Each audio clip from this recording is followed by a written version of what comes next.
Tonight we are standing at the edge of an ancient sea where moonlight trembles across black water like silver dust scattered by unseen hands. The air is cool, salt lingers on your lips. Somewhere far beyond the darkness, waves strike stone harbours that have stood for thousands of years. Oil lamps burn inside whitewashed homes. Sacred fires glow in marble temples. Priests whisper prayers to gods who to the ancient Greeks were never distant. They lived in the storm, in the wind, in the silence between waves.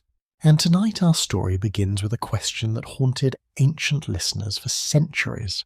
How could one man earn the wrath of a god powerful enough to shake the earth itself?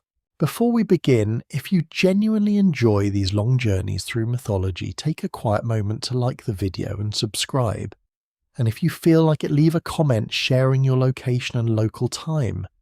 There is something strangely comforting about knowing where in the world others are listening as night settles around them. Now allow your breathing to slow. You're travelling into the world of Odysseus, king of Ithaca, survivor of the great Trojan War, beloved of Athena, and hated beyond measure by Poseidon. To understand hatred between a god and a mortal, you must first understand what the sea meant to the Greeks. The sea was not merely water, it was life, trade, migration, conquest, and survival. It carried olive oil, bronze, wine, pottery, stories, and armies, but it also swallowed ships without warning. 1 hour the sea could glitter beneath sunlight like polished glass. The next it could rise in monstrous walls of dark green water and shatter oak hulls like dry reeds. To sailors the sea possessed moods, personality, will, and that will belong to Poseidon. The Greeks called him Earthshaker. When he struck the ground with his trident, mountains trembled and springs burst from stone. He ruled horses, storms, earthquakes, and every current that flowed between islands. Sailors sacrificed bulls, wine, and incense to him before voyages, because every captain understood a simple truth. No one crossed the sea without his permission. And yet one man did more than cross it. One man challenged its master. You can almost see Odysseus now. Not as later statues imagined him polished and perfect in marble, but as a tired king of flesh and bone. His hands are rough from rope and spear. His face carries scars left by bronze and war. His hair is touched by salt and ash. His eyes are restless, intelligent, watchful. Ancient poets gave him many names: resourceful, patient, clever, enduring. But perhaps the most dangerous part of Odysseus was neither strength nor cunning. It was pride, not the loud pride of a reckless warrior charging into battle. His pride was subtler. It lived in intelligence, in the belief that cleverness could solve any danger, that wit could outmaneuver brute force, that if a god laid traps, perhaps a brilliant man could still escape them. That belief would cost him nearly everything. Some historians believe the myths surrounding Odysseus preserve echoes of real Bronze Age kings from the Mycenaean world, a civilization whose palaces once dominated Greece. Archaeologists have uncovered enormous stone citadels at places like Mycenae and Pylos, where warrior kings ruled from halls decorated with frescoes and bronze weapons. Whether Odysseus was inspired by a real king remains debated. But myths rarely survive because of historical certainty. They survive because they speak to something deeper. And the story of Odysseus survives because it asks a frightening question. Can intelligence save you from destiny? Or can intelligence become the very thing that traps you? The night grows quieter. Behind you, cicadas hum among olive trees. Ahead, dark waves breathe against a wooden hull.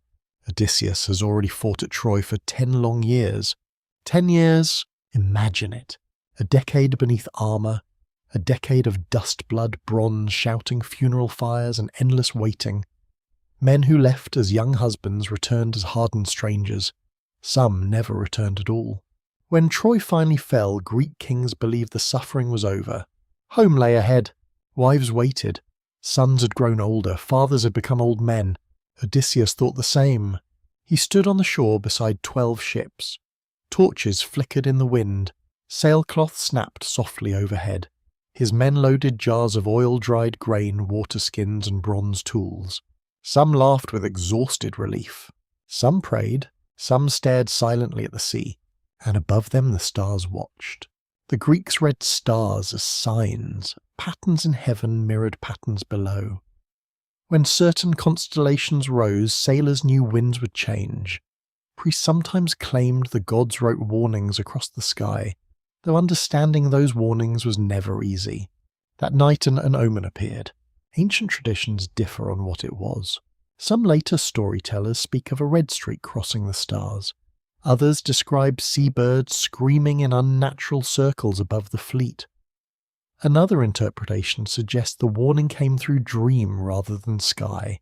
Odysseus dreamed of water. Not ordinary water. An endless sea without horizon, no shore, no stars, no moon, only darkness and the sound of something vast moving beneath the surface. He awoke before dawn, breathing hard. The camp was quiet except for crackling embers and distant surf. He said nothing. That silence matters, because warnings ignored often become fate fulfilled. The Greeks understood omens differently than modern minds might. A sign did not always mean destiny was fixed. Sometimes it offered a choice, a warning, a narrow path toward wisdom. But men returning from war are not always eager to listen. The first sunlight touched the sea. Gold spread across black water. Orders were shouted. Ropes pulled, oars lowered. 12 ships pushed from shore. 12 ships carrying warriors who believed they were sailing home. Yet far below the shining surface, currents moved in older patterns. And somewhere beyond mortal sight a god had not yet turned his gaze toward them. Poseidon did not hate Odysseus. Not yet. That is what makes this story so haunting. The wrath to come had not begun. The curse had not been spoken. The name had not been shouted across the sea. All disaster still slept in the future. And perhaps that is the saddest part of fate. There are moments when life feels ordinary, even peaceful, while catastrophe quietly approaches from beyond the horizon. Odysseus stood at the stern wind, pressing against his cloak. Home. That word filled him like fire. Home to Penelope. Home to his son Telemachus. Home to stone halls overlooking Ithaca's cliffs. Home to olive groves and familiar winds. But the sea ahead remained unreadable. Even now scholars continue to debate whether the Odyssey's geography preserves fragments of real Mediterranean routes, or intentionally blurs them into myth. Perhaps that uncertainty is fitting, because the true journey was never only across water. It was through temptation, pride, grief, loss, memory, and divine anger, and as the ships moved farther from Troy gulls circling above, fading into white specks, one question drifted like mist over the water. What happens when a brilliant mortal forgets that intelligence is not the same as wisdom? The answer waits ahead, in blood, in darkness, and in a cave where a one-eyed giant will pray to his father, the god of the sea. But that comes later. For now only the waves remain, steady, ancient, breathing beneath the morning sun, and you sail with Odysseus into waters that already remember a storm he has not yet earned. The ships move westward through calm morning water, their dark wooden hulls rising and falling with slow, familiar rhythm. Oars dip in unison. Salt spray cools your skin. Above, gulls gradually disappear until only open sky remains vast and silent. Behind you, Troy fades into smoke and memory, yet memory is rarely content to remain behind. It follows, it clings, it settles inside men like ash in the folds of cloth. Odysseus stands near the stern, one hand resting on polished wood, worn smooth by years of voyages. His eyes stay fixed not on Troy but on the horizon ahead. Home still lives in his mind with painful clarity. He imagines Penelope seated in torchlight, weaving patiently beside a hearth. He imagines young Telemachus no longer a child, perhaps taller now, perhaps already learning the quiet burdens of inheritance. Time does strange things during war. Men fight in one world while life continues in another. Around him the crew begins to loosen. The first days after departure bring relief. Armour is stacked, helmets are set aside, bread is shared. Water skins pass from hand to hand. Laughter returns in small bursts, uncertain at first, then warmer. Some men sing rowing songs older than memory melodies carried across generations by sailors who trusted rhythm to steady both muscle and spirit. Yet not all sounds bring comfort. One sailor pauses. He looks upward. A single bird circles the mast. Not a gull, not a hawk.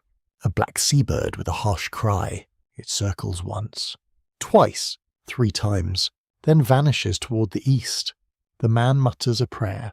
In the Greek world, birds were never merely birds. Priests trained in omen, reading studied flight patterns, direction, height, wing movement. Zeus himself often sent messages through eagles.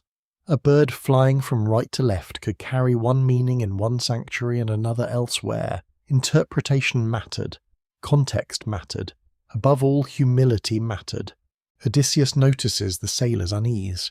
"What did you see?" he asks. "A watcher," the sailor replies. Odysseus says nothing, but inwardly he remembers the dream, the endless sea, the unseen presence beneath dark water. Still he rejects fear. He has survived Troy. He outwitted kings and warriors stronger than himself. He helped conceive the wooden horse that broke a city thought unconquerable. If intelligence carried him through 10 years of war, why should the sea be different? That thought warms him. It also blinds him. This is one of the subtle tragedies ancient audiences understood well.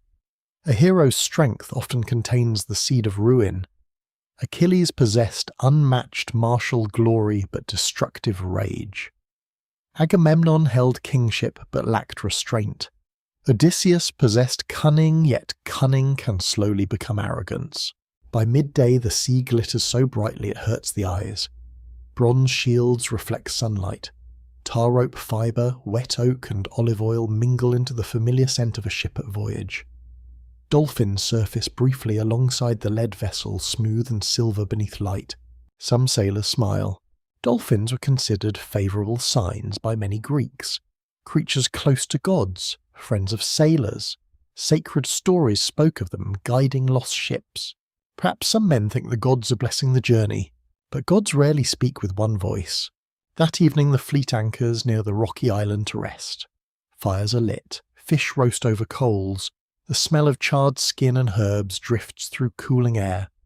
Above stars emerge one by one. Odysseus finally sleeps, and the dream returns. This time it is clearer. You feel it with him. Dark water surrounds him in every direction. No ship, no oars, no stars, only black waves breathing like a living creature. Then something rises, not fully seen, only sensed. Immense, ancient, a presence beneath the sea. Then a voice, low, distant, vast. Not words exactly, more like meaning pressed into the soul. A warning, a refusal, a judgment not yet spoken. Odysseus wakes suddenly. His chest tightens. The fire beside him has burned low. Most of the camp sleeps. Only one old sailor remains awake, feeding small branches into flame. He looks at Odysseus without surprise. "You saw water again," the old sailor says. Odysseus stiffens. "How did you know?" The man shrugs. "You breathed like a drowning man." Silence settles. Then the old sailor speaks softly. "There are victories that anger men." A pause. "And victories that anger gods." Odysseus studies him. "What are you saying?" The sailor turns a branch in the fire. "Troy did not fall cleanly." No answer comes. The old man continues. "Cities remember deceit. Flames crackle. Gods do too." This idea would not have felt abstract to Greek audiences. Divine anger often followed violations of sacred order. Trickery itself was not always condemned. Athena loved cleverness, but cunning used without reverence could become dangerous. Success could intoxicate. Historians continue to debate whether these myths preserve Bronze Age anxieties about collapsing civilizations. The fall of palaces, burning cities, migrations across the sea, all may echo real cultural trauma transformed into epic memory. Odysseus lies back but does not sleep again. Dawn comes pale and cold. Mist clings low over the water. The ships depart. Day passes quietly. Then another, and another. At first this calm feels reassuring, but something begins to trouble the men. No wind, only weak currents. Sails hang limp. Progress slows. Even the sea grows strangely still. Too still, ancient sailors feared unnatural calm almost as much as storms. A dead sea could feel unnatural, suspended, waiting. On the fourth evening, a strange glow appears far away. At first it resembles sunset, but the sun has already gone. The glow remains, red, faint, pulsing. Some say lightning beyond distant clouds. Others disagree. No thunder follows. No cloud bank forms. Only red light breathing on the horizon like embers inside darkness. One man whispers fire on water. Another crosses himself in an older protective gesture known before formal temple rites. Odysseus watches in silence. No explanation satisfies him. Scholars remain divided about how ancient oral traditions treated such imagery. Some interpret glowing seas and strange lights as mythologized memories of volcanic activity in the Aegean. Others argue such descriptions function symbolically representing divine attention. Perhaps both can be true. By midnight the glow vanishes. Morning comes. The sea changes. Wind returns. Not gentle. Not wild. Something between. Enough to fill sails. Enough to move the fleet faster. Enough to carry them toward land. By afternoon, dark shapes rise on the horizon. Coastline. Relief sweeps the ships. Land means water. Food rest trade. Men cheer. Odysseus narrows his eyes. Cliffs. Harbour. Smoke. A settlement. The land of the Cicones at Ismarus. What waits there appears ordinary. That is the danger. Not every disaster announces itself with thunder. Sometimes ruin arrives through familiar instincts. Hunger, greed, war habit. The men prepare to land. Weapons are lifted again. Spears gripped, armour tightened. And though no storm darkens the sky, an old warning echoes through Odysseus like distant surf. There are victories that anger gods. Soon he will choose. And the first step toward Poseidon's wrath will begin not with a giant, but with men who cannot stop behaving like conquerors. The coast of Ismarus rises before you in bands of grey stone and dry grass, sunlit and deceptively peaceful. Small white structures cling to the hillsides. Smoke rises from cooking fires. Goats move like scattered shadows along rocky paths. From the ships the settlement appears vulnerable, almost inviting. After days at sea, the scent of land reaches the men before their feet ever touch shore. Earth warmed by sunlight, wild thyme crushed beneath hooves, wood smoke drifting lazily through afternoon air. It smells of life. It smells of safety. Yet safety, as Odysseus will learn again and again, often wears the mask of comfort before revealing danger. The ships grind softly against the shoreline. Sand and pebbles crunch beneath sandals. Men leap into shallow water carrying spears and bronze blades. The familiar weight of weapons changes them almost immediately. Their shoulders straighten, their breathing deepens. Muscles remember war before the mind has time to question it. This is the cruel inheritance of long conflict. 10 years at Troy taught these men to read every settlement through the logic of siege and conquest. A village is no longer simply a village, it becomes opportunity, resources, spoils, control. Ancient Greek audiences understood this transformation well. War did not end cleanly when armies sailed home. Violence travelled inside survivors. Some modern researchers suggest the Odyssey preserves subtle awareness of what we might now recognise as the psychological scars of prolonged warfare. Men trained to survive through aggression often struggle when peace returns. Odysseus, clever though he is not immune. He sees the village and calculates food, livestock, wine, supplies. His men need provisions. The decision comes quickly. Too quickly, that matters. The raid begins with terrifying efficiency. Doors splinter, cries erupt. Livestock scatter in panic. Bronze flashes in sunlight. Some villagers flee toward inland hills, others fall. The sounds merge into something ugly and familiar, shouting, weeping, the clash of metal, the pounding of feet. You can almost feel the dry dust rising around them. Odysseus moves through it like a practiced commander, issuing short commands, controlling formation, keeping casualties low among his own men. He's good at this. Too good. That is part of the tragedy. Competence can make destruction feel justified. Within hours, the settlement lies subdued. Grain is gathered. Amphorae of wine are carried toward the shore. Goats and sheep are rounded up. The men celebrate. Victory, however small, awakens something feverish in them. They drink. That is when the first true mistake unfolds. Odysseus sees it before it fully happens. He knows discipline is slipping. He orders departure. Take what we need and return to the ships. His voice cuts sharply through the noise. Some obey. Many do not. Wine loosens obedience. Men laugh louder, sit longer, drink deeper. They have survived Troy, they tell themselves. What threat could these villagers possibly pose? A question ancient audiences would recognize as dangerous. What threat indeed? One of the older crew members approaches Odysseus quietly, the same old sailor who spoke beside the fire. His face is weathered like driftwood. His eyes stay fixed on distant hills. We should leave now, he says. Odysseus follows his gaze. At first he sees nothing, then movement, tiny, fast. Riders, far inland, messengers. The escaped Cicones are calling for reinforcements. Odysseus feels cold despite the sun. Sound the recall. A horn blasts. Once, twice, 3 times. Some men finally rise, cursing, stumbling, gathering weapons. Others protest. There's still time, one shouts. Another raises a wine cup in mock celebration. We won already. Won. The word hangs in the air like a curse. The Greeks often told stories where disaster began, not with defeat, but with premature confidence. Hubris rarely announces itself as arrogance. Sometimes it sounds like laughter after victory. The riders return faster than expected. Dust clouds bloom across the inland road. Spears glint. Chariots follow. More warriors than Odysseus anticipated. The Cicones have summoned neighbouring fighters, men hardened by open-field combat rather than village defence. Suddenly the balance changes. The hunters become hunted. The attack comes with brutal force.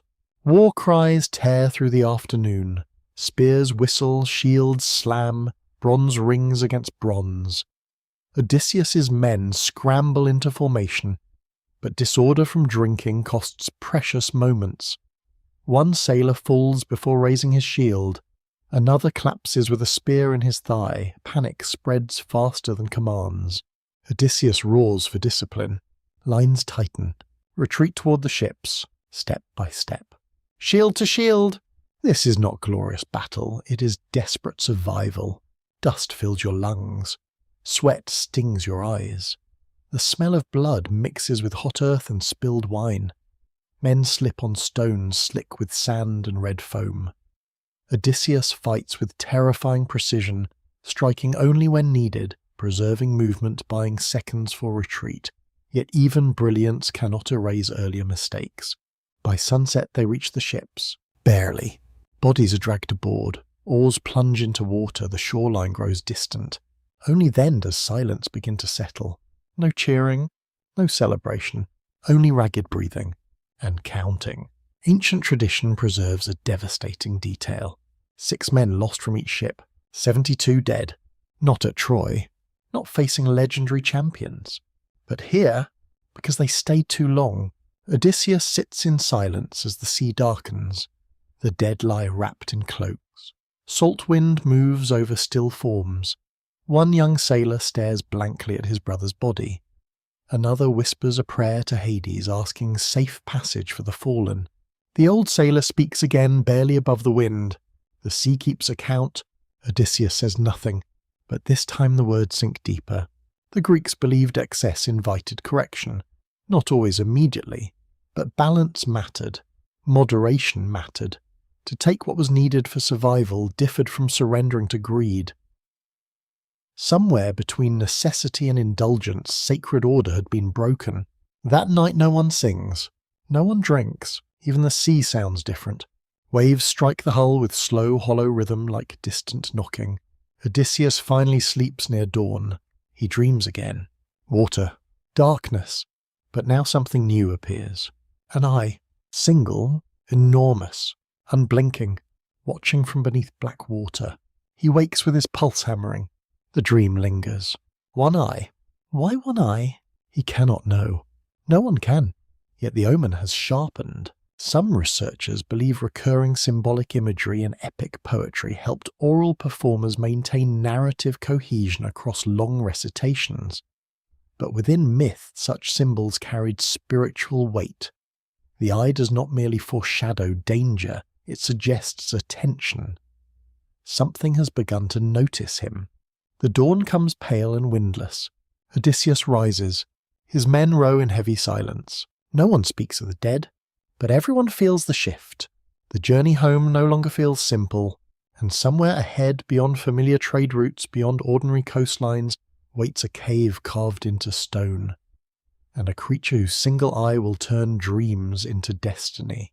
For now the ships continue across quiet water, smaller, more fragile, and for the first time since leaving Troy, Odysseus begins to understand a painful truth. Winning a war did not teach him how to return home. Morning arrives with a strange softness. After the blood and dust of Ismarus, the sea seems almost unnaturally gentle, as though trying to erase memory through calm. The water stretches around the fleet in sheets of blue glass. Small ripples shimmer under sunlight. No storms gather, no gulls scream, even the wind feels muted warm against your face, carrying only salt and faint traces of distant flowering land. The silence comforts the exhausted crew, yet it also unsettles them. Ancient sailors feared extremes of weather, but they also feared unnatural stillness. Too much peace could feel like waiting. Days pass. The dead are mourned quietly. Names are spoken over small offerings of wine poured into the sea. In Greek ritual, libations carried memory downward into realms unseen. To pour wine into water was to acknowledge a boundary between the living and the dead. Odysseus participates in silence, his face unreadable. Yet inside him something shifts. The loss at Ismarus lingers like a bruise. He replays the decision again and again. They should have left sooner. He knew it. He gave the order. But he failed to enforce it. Knowledge without authority had proven useless. Cleverness had not prevented loss. By the 9th day clouds gather. Not storm clouds. Low silver mist. The horizon fades. Sky and sea begin to merge until distance becomes impossible to judge. You can no longer tell where the world ends. This disorientation unsettles even seasoned sailors. Men squint into the haze. Oars slow, voices lower. Then land appears, suddenly, as though emerging from dream. Low green shores, broad beaches, trees heavy with pale leaves moving lazily in warm air. No fortifications, no smoke of war, no watchtowers, no visible threat. Relief spreads, fresh water, food, rest. Odysseus orders a small scouting party ashore while the rest remain with the ships. 3 men go inland, strong men, reliable men. Warriors who survived Troy and Ismarus alike. Odysseus trusts them. At first nothing seems unusual. The scouts walk through grass thick with sweet fragrance. Flowers bloom in dense clusters. Insects hum lazily in warm air. The island feels almost sacred, though no shrines are visible. Then they encounter the inhabitants, the lotus eaters. Ancient sources describe them less as enemies and more as something far stranger. They do not attack, they do not threaten, they welcome, smiling, calm, peaceful. They offer food, not meat, not bread, lotus, soft pale fruit from a flowering plant, sweet and fragrant, glistening with juice beneath sunlight.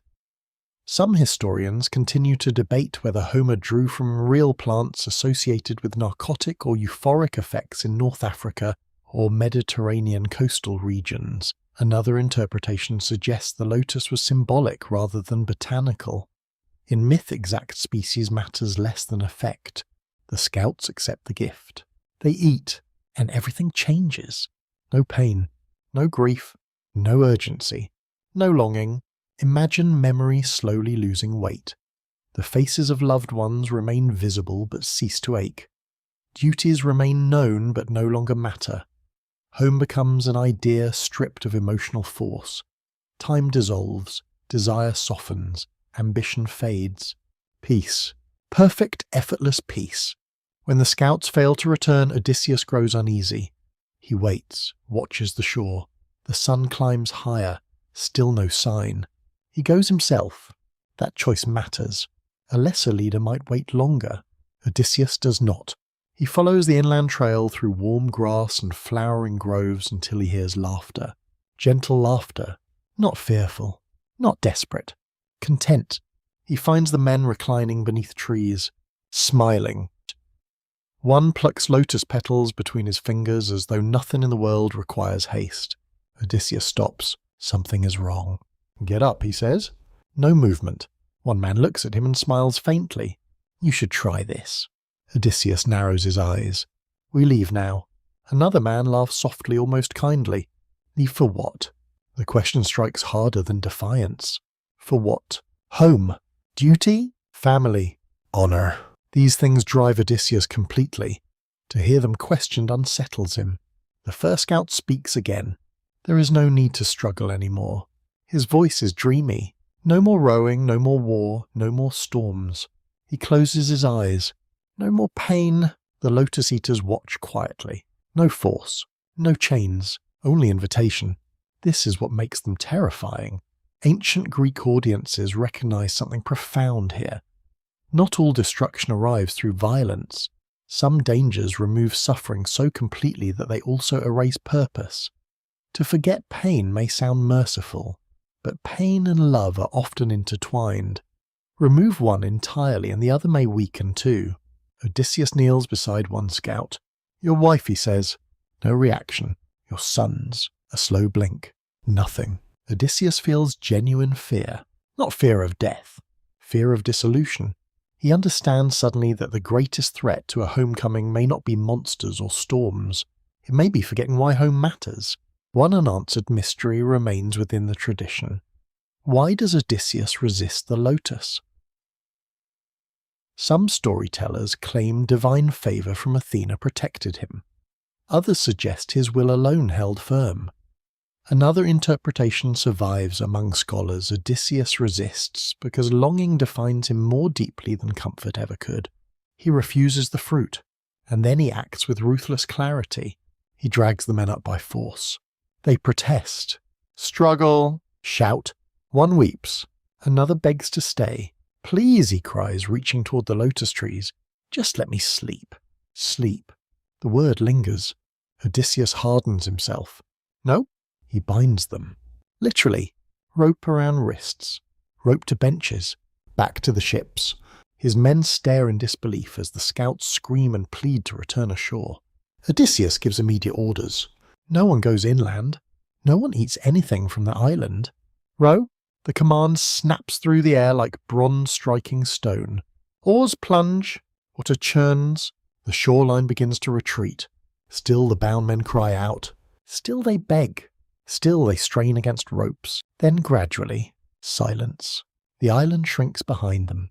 The sweet fragrance fades. Wind returns. Hours later the men begin to awaken fully. Confusion replaces longing. One stares at the rope around his wrists. What happened? Odysseus does not answer immediately. He looks at the sea, at the fading island. Then quietly he says, You forgot. The men say nothing. Night falls. Stars return. The familiar constellations bring strange comfort. Odysseus lies awake again. The dream returns. Dark water. The single eye. Closer now. Larger. Watching. But this time something else appears. A cave mouth. Stone. Blackness. And the sound of heavy breathing. He wakes before dawn, cold sweat on his skin. The old sailor notices. You saw something new. Odysseus nods. A cave. The sailor feeds another branch into fire. Flames crackle. Then the old man whispers words Odysseus will not forget. Some monsters eat flesh. A pause. Others eat memory. The embers glow. The ships move onward. And somewhere ahead, on a rocky island beneath towering cliffs, waits a creature that will hunger for both. The sea grows rough again as the fleet leaves the lotus shores behind. Wind returns from the northwest, colder now, carrying the sharp mineral scent of stone and distant cliffs. The men row in silence, still shaken. by how easily memory nearly slipped from them. No one speaks of the island. No one wants to admit how close they came to surrendering everything they loved. Yet silence has its own weight. Thoughts deepen inside it. Even laughter has become rare. Odysseus notices this change. His crew no longer carries the relieved energy of men sailing home. They now move with the wary discipline of survivors who suspect the journey itself may be hostile. Several days later, land rises ahead. Not gentle green shores this time. Rock, massive rock, jagged cliffs thrust upward from the sea like broken teeth. Foam explodes against black stone. Sparse grass clings to narrow ledges. Goats wander impossibly steep slopes. No harbours, no visible towns, no smoke from hearths, only wind rock and silence. The island feels ancient, untouched, as though ordinary human life never truly belonged there. The fleet anchors offshore. Nearby lies a smaller island rich with grazing goats. Odysseus and his men hunt roast meat and rest. The smell of fat dripping into fire fills the evening air. Bellies full for the first time in days, the crew begins to relax slightly. Then Odysseus notices something across the water. The larger island, and beyond the cliffs. Caves, huge caves, dark openings carved into stone, some large enough to swallow houses. Curiosity awakens in him immediately. That is important. The Greeks admired curiosity, intelligence, and the pursuit of knowledge. Yet they also recognized that curiosity without caution could become dangerous. Odysseus possesses the kind of mind that cannot leave mysteries untouched. He must see, must know, must understand. His men sense trouble at once. One sailor speaks first. "We have food." Another adds, "We should leave at dawn." The old sailor says nothing, but his expression darkens. Odysseus keeps watching the caves. "No," he says.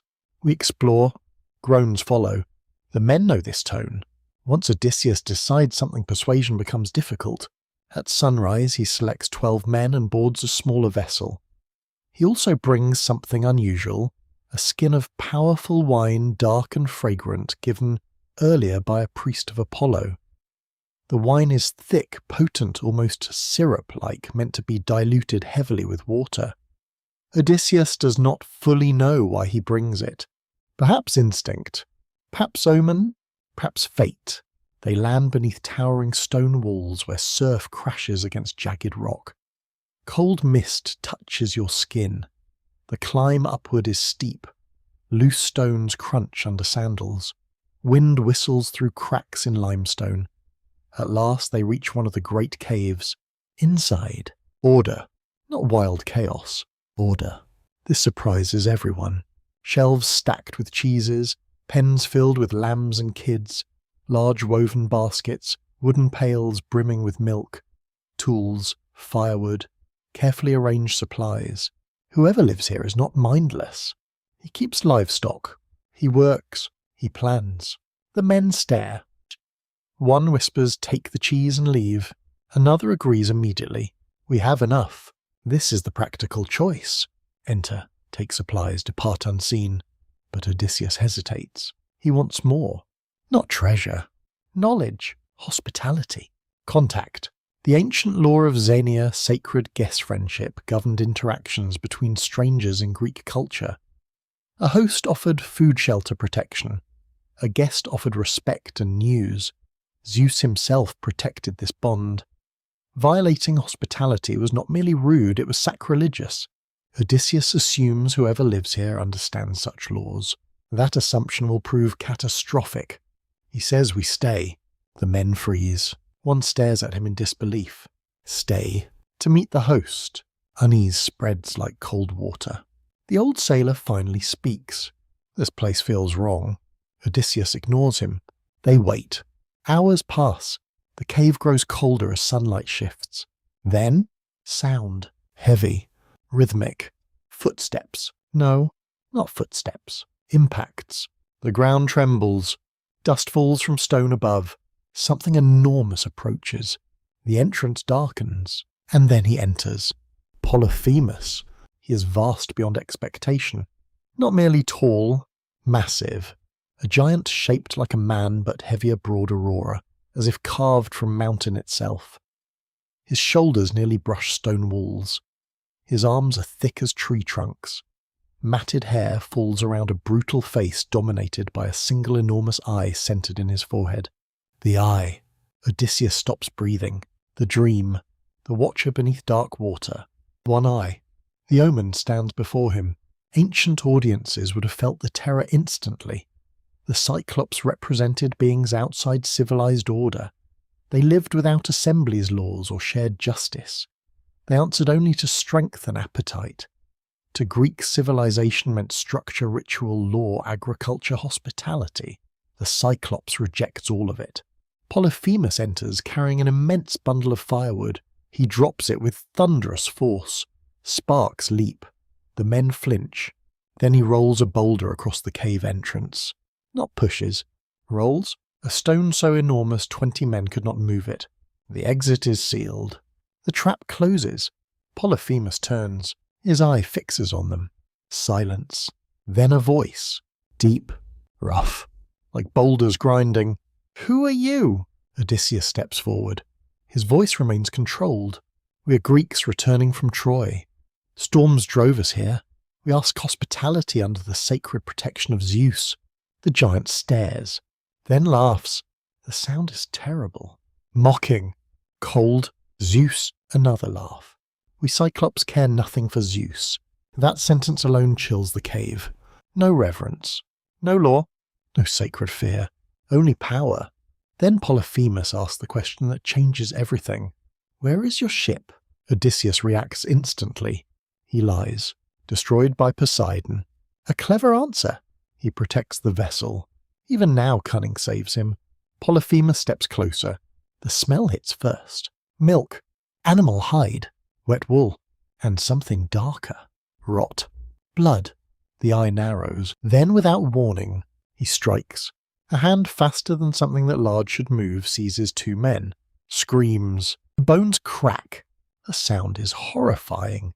Before anyone fully processes what happens, Polyphemus smashes them against stone. Dead. Instantly. Then he eats them. Raw. Warm blood runs over stone. The cave fills with screams retching terror. You feel cold stone under trembling feet. Hear wet tearing sounds. Smell blood and milk and smoke merging into something nightmarish. Odysseus cannot move. Not from cowardice. From shock. All assumptions collapse. No negotiation. No hospitality. No civilization. Only appetite. Polyphemus finishes. Drinks milk. Lies down. Sleeps. As if nothing unusual occurred. The surviving men huddle together, shaking. One whispers through tears, "Kill him now." Odysseus grips his sword. The impulse burns. Drive bronze into flesh. End him. But then he sees the boulder blocking the entrance. "Kill Polyphemus!" And everyone dies trapped inside. The realization crushes hope. They cannot kill him. Not yet. So they wait, beside the dead, beside the sleeping giant. Through endless night, the fire crackles softly. The Cyclops snores like distant thunder. Odysseus stares into flame. His mind races. No strength can win here. Only cunning. Only patience. Only deception. And somewhere beyond the cave, far out over dark water, the sea moves under starlight. Waiting, listening. Because the monster sleeping before him is not merely a beast. He is a sun. And his father rules every wave Odysseus must still cross. Night inside the cave feels endless. Firelight fades to embers. The air grows cold near the stone floor, though the breath of Polyphemus still warms the darkness in heavy bursts. Each exhale sounds like wind forcing itself through a canyon. No one truly sleeps. The surviving men sit pressed against rough limestone knees, drawn close weapons useless in trembling hands. Blood from their fallen companions has begun to dry across the stone, metallic in scent, sticky beneath sandals.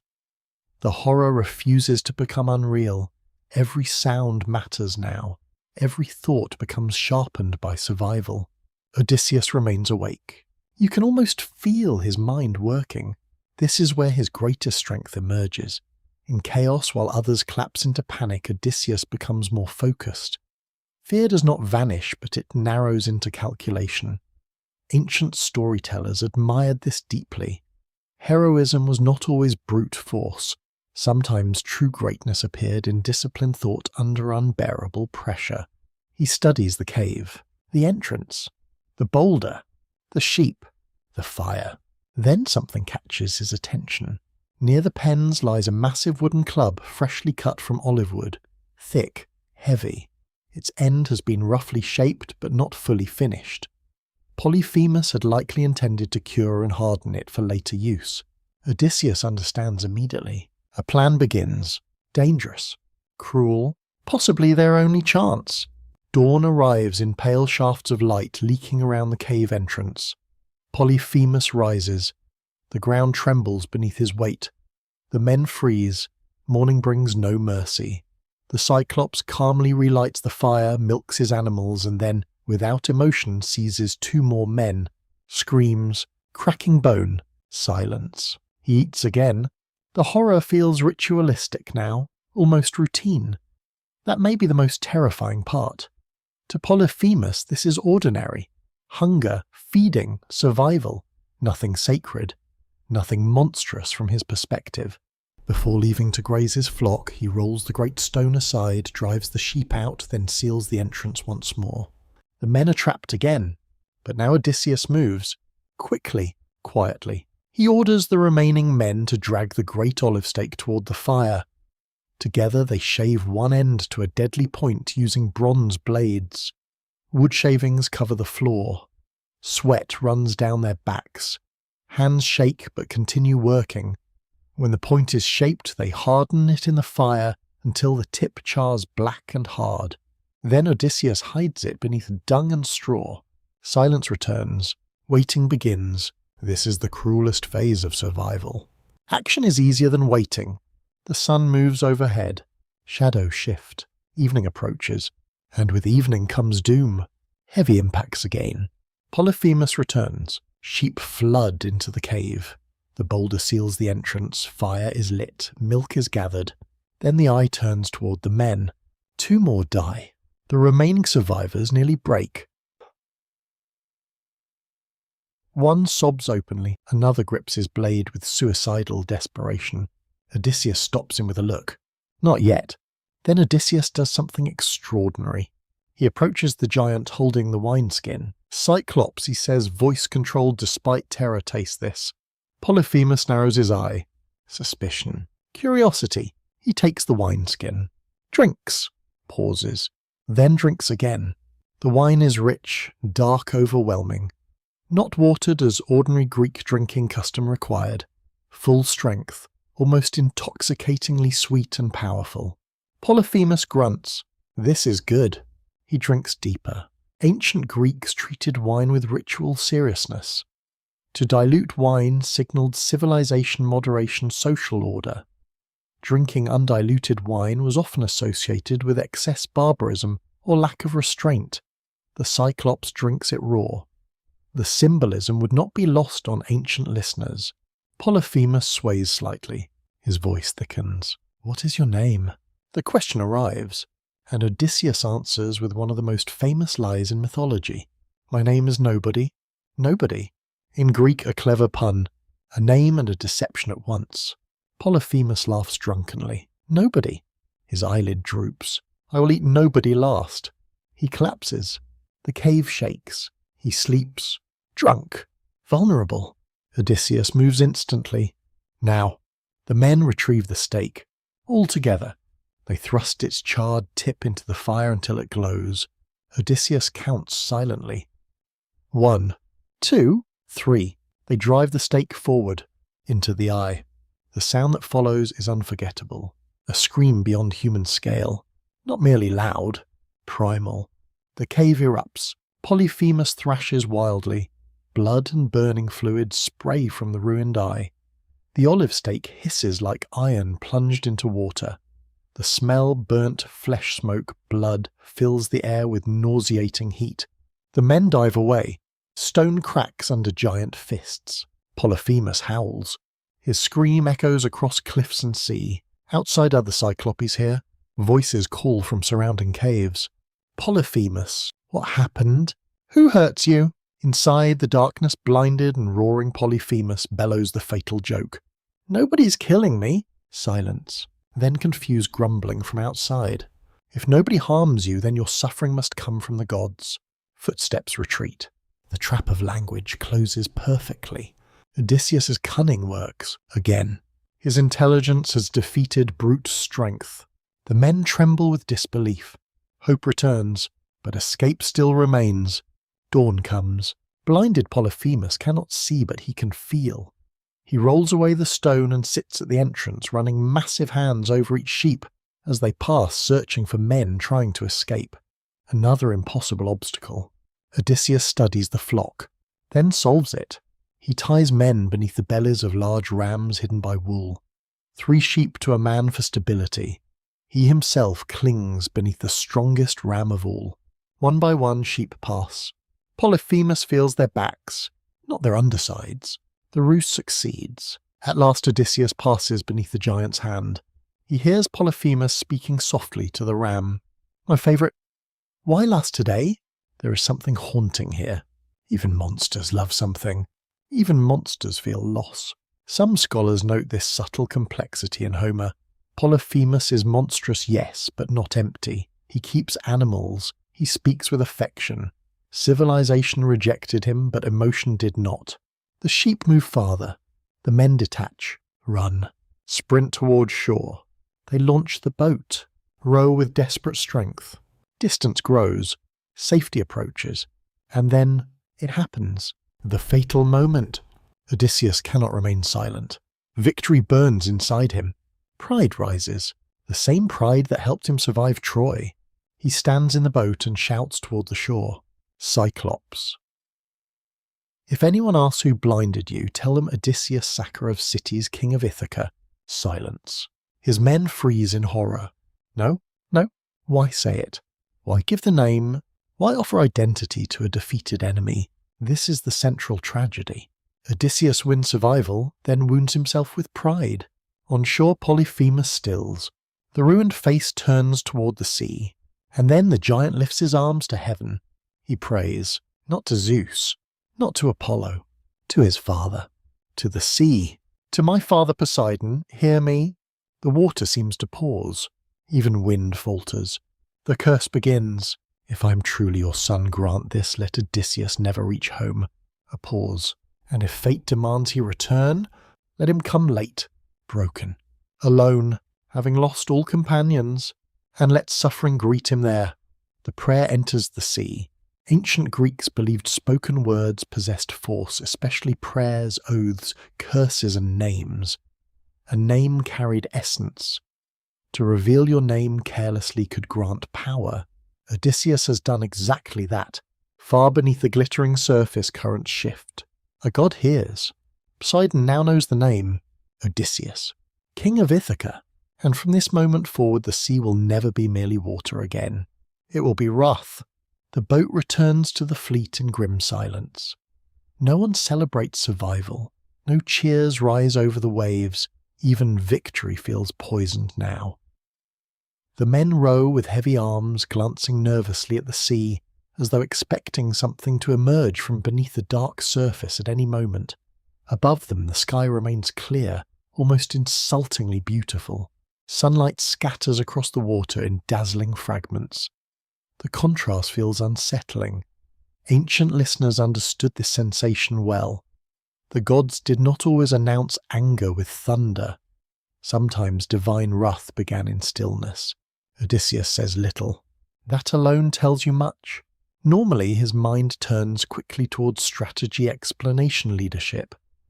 But now silence wraps around him. He replays the moment again and again, the shout, the name, the prayer. Why did he speak pride? Yes. But also something deeper. Identity mattered profoundly in the heroic world. Glory depended on being known. To perform great deeds in silence felt almost like erasure. A nameless victory gave no immortality. Songs preserved names. Names survived death. And yet now the name he protected so carefully throughout war has become a weapon against him. The old sailor sits beside him near dusk. You should not have told him." Odysseus does not respond immediately. Finally he says, "I know. The sailor studies the sea. The sea knows too." No more words follow. Days pass. Then the first storm comes. It begins so subtly that only experienced sailors notice. Wind direction shifts twice within an hour. Small ripples sharpen into angular patterns. Clouds gather low and fast from different directions, moving unnaturally against one another. The air pressure changes, ears pop, rope strains, sails snap violently. Then Poseidon answers. The storm descends like a living force. Waves rise with terrifying speed. What was calm blue sea becomes dark heaving chaos. Rain lashes skin like thrown gravel. Thunder cracks overhead. Lightning reveals walls of water towering above the ships. Oars lose rhythm. Men scream over roaring wind. Salt spray blinds them. The fleet scatters. You feel the deck tilt violently beneath bare feet. Wet rope burns palms. The mast groans like something alive under strain. Every instinct screams to cling, brace, survive. Odysseus shouts commands through the storm. Trim sail. Hold formation. Starboard oars. But nature no longer obeys human command. The storm lasts through night. And another day. And another. Some ancient traditions say Poseidon himself rode the storm in unseen form trident raised beneath thunderclouds. Whether literal or symbolic, Greek audiences would understand the truth behind the image. This is no ordinary weather.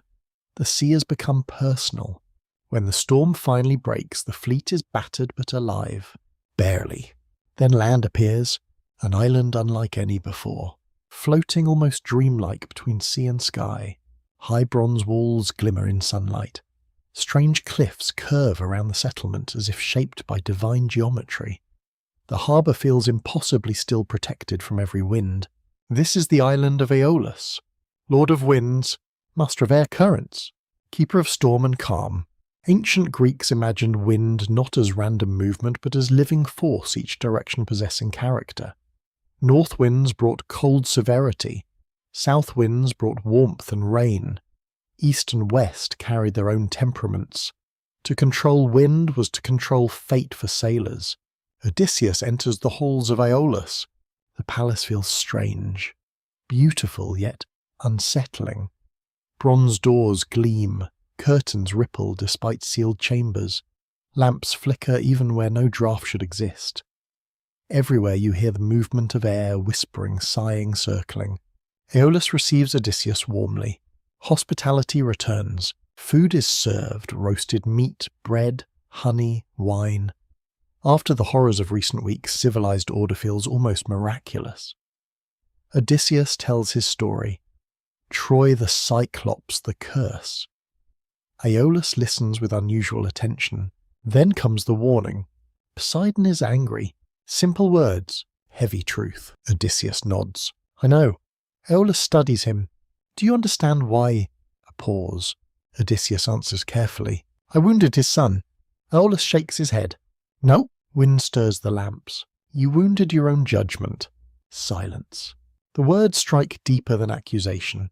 This is mythological meaning woven into story. Greeks often saw divine punishment not merely as arbitrary cruelty but as magnification of human flaw. Gods exposed weaknesses already present. Poseidon did not create Odysseus's pride, he weaponized it. Odysseus stays nearly a month. His men recover, ships are repaired, morale slowly returns. Then departure approaches. Aeolus presents a gift. A leather bag, heavy, sealed tightly with shining silver cord. He places it in Odysseus's hands. Inside are all hostile winds, bound, contained. Only the gentle west wind remains free to guide the fleet toward Ithaca. Aeolus speaks with solemn weight. Guard this yourself. His eyes sharpen. Trust no one. The warning lingers. A prophecy disguised as advice.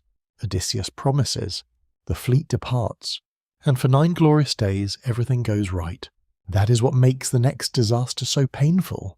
Winds remain favourable, sails stay full, no storms, no delays. Men begin smiling again, songs return, even laughter returns in small bursts. Home feels real now. On the 10th day, Ithaca appears. At last. You can see it. Cliffs rising from blue water, familiar hills, thin smoke from distant homes. Olive groves silver under sunlight. Home. Odysseus trembles. After everything Troy is, Maras, Lotus, Cyclops, Storm, he is finally here. Exhaustion overtakes him. For 9 days he has personally guarded the bag without sleep, terrified of losing control. Now with Ithaca in sight, he sleeps. Just for a moment. That moment changes everything. The crew watches him, then watches the bag. Whispers begin. What's inside? Gold, silver. Treasure Aeolus gave only him. Resentment stirs. This is another quiet tragedy. Odysseus's intelligence often isolates him. He withholds information for strategic reasons. But secrecy breeds suspicion. One sailor whispers, "Why should the king keep everything?" Another says, "We bled too." The old sailor notices danger. "Leave it." No one listens. Hands reach. The silver cord loosens. The bag opens. Instantly. Catastrophe. Wind explodes outward. Not air. Fury. Howling, screaming currents burst free with impossible violence. The ship lurches. Sails snap like torn cloth. Waves erupt. The fleet spins violently away from Ithaca. Odysseus wakes to chaos. Too late. He sees the open bag. Understands instantly. No. But human regret cannot reseal released force. Storm winds roar like beasts freed from prison. Ithaca vanishes behind curtains of spray and distance. Home once visible is ripped away. The men scream. Some cry. Some collapse in despair. The old sailor closes his eyes. He had seen this coming. Hours later, exhausted and broken, the fleet drifts again toward Aeolus's island. Odysseus returns to the bronze halls. Ashamed. He begs for help. Aeolus looks at him with something colder than anger. Pity, then suspicion. No. Odysseus stares. Aeolus steps back. If the gods hate you this deeply, a long pause. I will not oppose them. The doors close. Hospitality ends. The fleet departs once more. This time without blessing, without protection. And Odysseus finally understands something terrifying. The wrath of Poseidon is no longer only storm. It is erosion of trust, of hope, of morale. And somewhere ahead lies a harbour so calm, so inviting, so silent, that nearly every ship will enter it, and almost none will leave. After leaving the island of Aeolus, the fleet no longer moves like a company of hopeful men sailing home. Something essential has fractured. Trust, once strained by hardship, now thins further under exhaustion and shame. Oars dip into grey water with mechanical rhythm. Few speak. Even small conversations die quickly. The men avoid Odysseus's gaze, and Odysseus feels the distance growing. Leadership after failure carries a unique loneliness. Ancient audiences understood this well. Kings were expected to carry not only authority, but blame. Every loss, every mistake, every death pressed against the ruler's name. Days become difficult to count. Sunrise, sea, night, stars, rowing. The pattern repeats until time begins to blur. Then strange signs begin. The first is subtle. Birds vanish. Not fewer birds. None. No gulls. No seabirds skimming waves. Nothing. The old sailor notices first. He scans the sky. His weathered face tightens. Too quiet. Odysseus hears him. What? The old man looks upward. No birds. Silence follows. For sailors, birds often meant proximity to landfish currents and life. Their absence suggested imbalance. Some researchers believe Homer repeatedly used natural anomalies to signal entrance into liminal spaces regions, where ordinary geography gives way to myth. Whether literal or symbolic, the effect remains powerful. The second sign comes at dusk. The sun lowers, but twilight lingers strangely long. Too long, the light refuses to fade properly. Shadows stretch across water in unnatural bands of copper and violet. One sailor mutters that dawn and dusk now seem to touch each other. Ancient descriptions of the Laestrygonian land mention a place where night and day nearly overlap, a poetic image scholars still debate. Some suggest distant northern latitudes inspired the myth. Others see symbolic geography, the farther from home, the farther from normal time. Then land appears. Towering cliffs rise straight from the sea, smooth and severe. Between them lies a narrow entrance into a vast enclosed harbour. Water inside appears perfectly calm, protected from wind by sheer stone walls. The surface reflects the cliffs like polished bronze. It looks ideal, safe, sheltered, almost too perfect. Odysseus studies it. Something feels wrong. The entrance is narrow. Escape would be difficult. He hesitates. That hesitation saves him. While the other 11 ships enter the harbour and tie their lines deep inside the calm basin, Odysseus keeps his own ship outside, anchored near the entrance ropes, loose and ready. His men protest. "Why stay out here? It's safer inside." Odysseus cannot explain fully. Only instinct. Only unease. He says quietly, "We remain here." The old sailor nods. No argument. The harbour swallows the fleet. Silence settles. No wind reaches inside. No waves disturb the surface. Even sound behaves strangely, absorbed by towering rock walls. Odysseus sends scouts inland. 3 men climb narrow stone paths towards signs of habitation. Their sandals scrape rock. Cool mist lingers in shaded cracks. At the summit, the landscape opens into something unexpectedly fertile: green valleys, streams, pasture land. Then they meet her. A girl. Enormous. Not monstrous at first glance. Simply immense. She stands near a spring carrying a vessel large as a barrel. The scouts freeze. She notices them. And points. Not attacking. Not speaking with hostility. Only directing them toward a great house. The palace. They follow. That choice seals everything. Inside waits the queen. At first they cannot comprehend what they see. She is gigantic. A woman, yes, but colossal, vast limbs, massive features, human form expanded into something terrifying. Before fear fully becomes action, she calls out. Her voice shakes walls. She summons her husband, king of the Laestrygonians. He appears and immediately grabs one scout. No hesitation, no speech, no ritual, no hospitality. He devours the man on the spot. The remaining 2 run with everything left in their bodies, down the cliffs, toward the ships, screaming. Too late. The king's roar spreads across the land. It is answered. From every cliff, valley and ridge, giants emerge. The Laestrygonians. Hundreds, perhaps more. Ancient storytellers vary, but all agree on scale and horror. They descend like a living avalanche. The surviving scouts reach the harbour shouting warnings. Row, run. Giants. Panic erupts across the fleet. Men scramble. Ropes are cut. Oars lifted. Command shouted. Then the attack begins. Boulders. Massive stones torn from cliffs. Thrown, not rolled. Thrown. The first rock crushes an entire ship. Wood explodes. Men vanish under shattered hull fragments. Water erupts. Another boulder falls. Then another. The harbour becomes slaughter. Because the ships are trapped.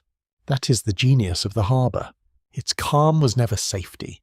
It was a trap. With narrow entrance blocked by chaos, escape becomes nearly impossible. Odysseus watches in horror from outside. You hear it with him. Wood splintering. Men screaming. Stone smashing hulls. Water churning with wreckage and bodies. And worse. Spears. The giants spear survivors in the water like fishermen harvesting prey. The image horrified ancient audiences. Civilization collapses entirely here. Human beings become food again. Not warriors, not kings, meat. Odysseus acts instantly. This is survival stripped to its cruelest form. He draws his sword, cuts anchor rope. Row, no rescue, no delay, no impossible heroics. Only escape. His men row with desperate fury. Muscles burn. Oars bite deep. The ship surges away from the harbour entrance. Behind them 11 ships die, one by one. Gone. The fleet that left Troy with 12 ships is reduced to one. One ship, one hull, one surviving company. The scale of loss crushes the survivors. Hundreds dead. Friends. Brothers. Companions of 10 years. Gone in minutes. Odysseus stands at the stern staring at the shrinking cliffs. His face becomes unreadable. That frightens the men more than grief, because grief means feeling. This silence feels deeper, hollow. Some historians interpret the Laestrygonian episode as a symbolic stripping away of heroic grandeur. Earlier, Odysseus commanded a fleet worthy of a king. Now myth reduces him to essentials: leadership, mind, survival. Everything else burns away. Night falls. No one eats. No one speaks. The ship drifts beneath a sky so full of stars it almost hurts to look at. The contrast feels unbearable, cosmic beauty above devastation below. Odysseus finally sleeps from exhaustion. The dream returns. Dark water. The single eye. But now the eye disappears, replaced by something else. A woman. Beautiful. Still. Her voice reaches him through mist. "Come to my island." A pause. "I'll change your men." He wakes sharply, breathing hard. The old sailor is already awake. "You dreamed again." Odysseus nods. "A woman." The old man stares into darkness. Not all monsters use strength. Firelight from the small ship lamp flickers over tired faces. Salt-crust skin. Hands blister. Bodies ache. Only one ship remains, and somewhere ahead lies an island of forests, herbs, and enchantment. A place where men will become beasts, and where Odysseus will meet a sorceress who sees the animal hidden inside every human soul. The single surviving ship drifts for days through waters that seem emptier than any sea they've crossed before. One ship, one crew, one king carrying the weight of 11 vanished vessels. Loss changes space itself. The deck feels larger now, quieter, haunted by absences no one names aloud. Places where familiar men once sat now remain empty. Water jars stand untouched. Spare shields lean where their owners will never return. Even the creaking of wood sounds lonelier. Ancient Greek audiences understood this sorrow deeply. In epic tradition, survival was never clean. To live when others die creates its own burden. Odysseus now carries memory like armor made of stone. At dawn on the 7th day, a land appears. A low island wrapped in forest. Mist clings to the trees. Pale smoke rises through the canopy in a thin silver column so straight and steady it barely moves in the wind. Odysseus sees it immediately. Fire. Civilization. Someone lives there. The men stare in silence. No one rushes ashore. Experience has taught them caution. Odysseus climbs a rocky ridge alone to scout. From the summit the island unfolds beneath him in quiet beauty. Dense woodland stretches outward, dark green and fragrant with pine cedar and wild herbs. Birds call from hidden branches. Sunlight spills across clear streams, and at the centre among the trees stands a house. Not a crude hut, a proper hall. Stone foundation, timber beams, smoke from a central hearth. And around it, wolves, lions, many of them. Odysseus stiffens, yet something is wrong. The animals do not behave like predators. They move gently, tails low, eyes calm. When strangers approach the hall, the beasts do not attack. They greet, like tame dogs welcoming guests. The sight unsettles him more than aggression would. Back at the ship, he divides the men into 2 scouting groups. One he leads, the other goes under the command of Eurylochus, a cautious and increasingly skeptical lieutenant. Lots are drawn. Fate chooses Eurylochus. He leads half the men inland. Odysseus waits near shore. Time passes, then footsteps. Fast. One man returns. Eurylochus. Alone. His face is white with terror. He struggles to breathe. Odysseus grips his shoulders. What happened? Eurylochus swallows hard. A woman. He says the words like a warning. She welcomed us. His voice shakes. She sang. Ancient Greek storytelling often uses song as threshold magic. Song could preserve memory, invoke gods, seduce, heal, mourn, or destroy. Music was sacred power. The muses themselves embodied divine inspiration.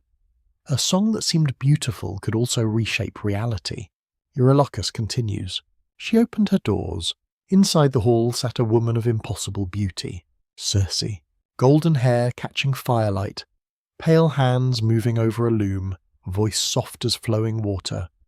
Her song filled the hall, weaving through smoke and cedar scent. She smiled, invited them inside, fed them. Cheese, barley, honey, wine, warm food after weeks of suffering. Hospitality again. Always hospitality. Always the same sacred expectation. Then, the trap. She touched them, Eurylochus whispers, with a wand. His eyes widen. They changed. Odysseus says nothing. Eurylochus forces the words out. Pigs. Silence. The men around them freeze. Not illusion, Eurylochus says quickly. Real. Their bodies changed. He trembles. Human minds, pig bodies. The image is grotesque precisely because it preserves consciousness. They still knew themselves, still felt fear, still understood what they had become. This myth held powerful meaning for ancient audiences. Circe's transformation was not random punishment. The pig symbol mattered. Greeks often associated pigs with appetite, indulgence, gluttony, and bodily desire. Circe reveals what already lives within men. She does not simply transform them, she externalizes hidden nature. Some modern interpreters see psychological symbolism here. Civilization restrains instinct. Remove restraint and appetite rules. Odysseus stands. He takes his sword. Eurylochus blocks him. No. Odysseus' eyes narrow. No. He can't go. Eurylochus' voice hardens. Everyone who goes dies, or worse. For the first time, open tension rises between them. Eurylochus is not a coward. That distinction matters. Scholars often debate his role. He frequently voices the practical fears others suppress. In another story, such caution might be wisdom. But Odysseus cannot abandon his men. I'm going. Eurylochus whispers, then you'll die too. Odysseus walks inland alone. The forest closes around him. Pine needles soften his steps. Sunlight breaks into shifting gold through branches. Wild herbs release sharp fragrance beneath his sandals. Birdsong continues almost offensively peaceful. Then, a figure appears. Young, radiant, not human in ordinary sense. Hermes, messenger of the gods, guide of travellers. Patrona cunning, a god uniquely aligned with Odysseus. Hermes smiles slightly. So, a pause. You need help. Odysseus lowers his blade but remains tense.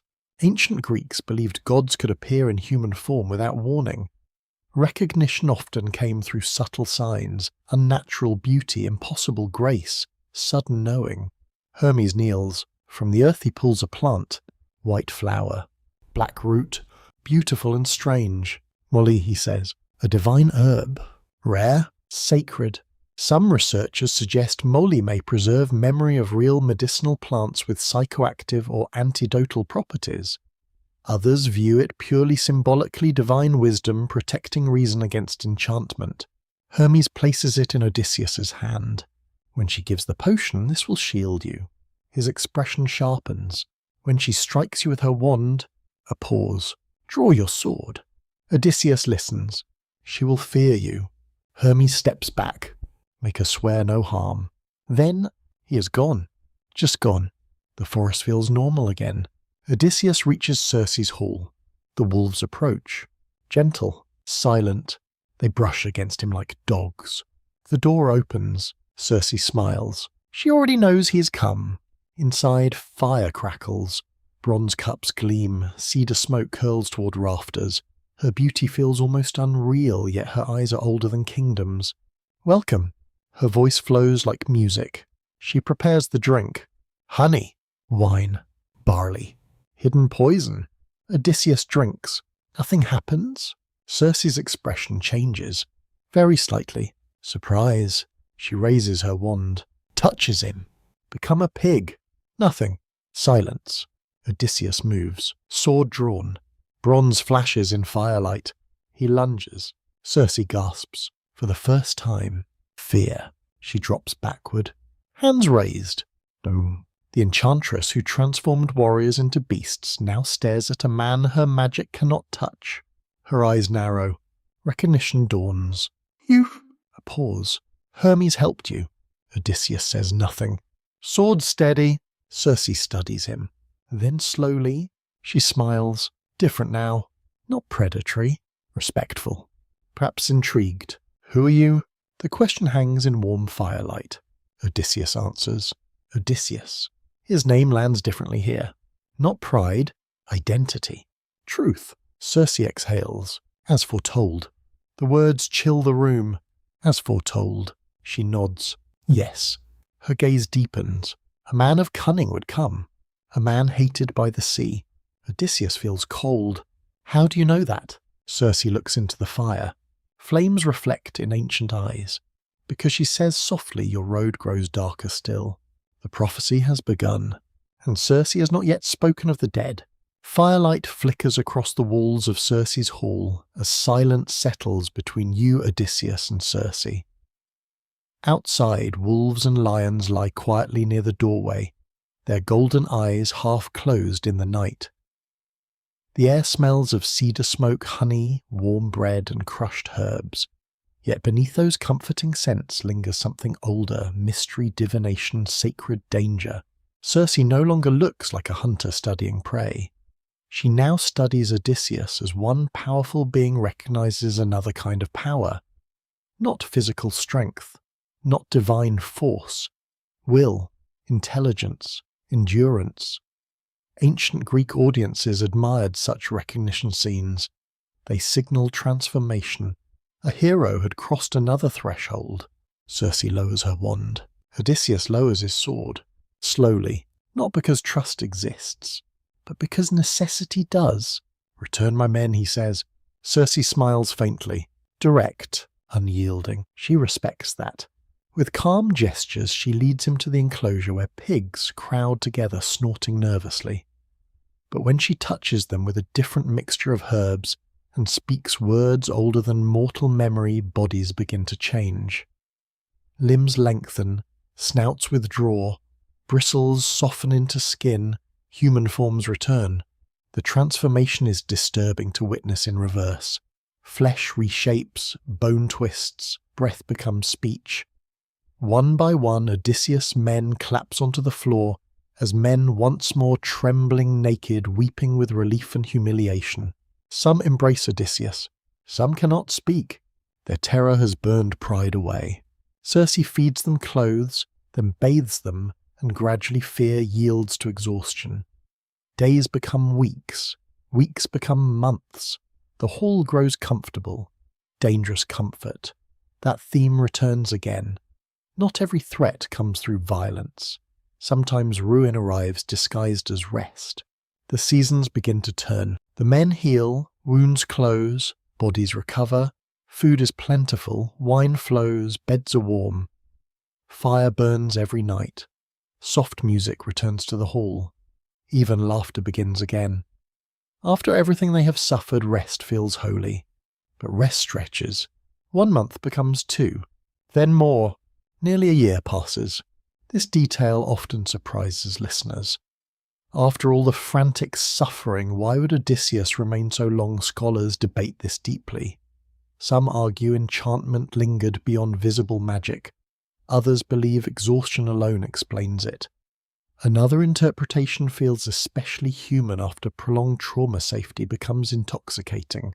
You stop moving because movement means pain. Eventually, as men confront him, it is Eurylochus again. Predictably, faithful in blunt truth, he approaches one evening while snow-white smoke curls from the hearth. Are we staying here forever? The words strike harder than accusation. Odysseus stares into the fire. Forever. The word carries weight. He remembers the lotus eaters, forgetting through sweetness. Has this become another lotus? He sees it suddenly. Warmth, food, comfort, delay. Not prison by force. Prison by surrender. That night he goes to Circe.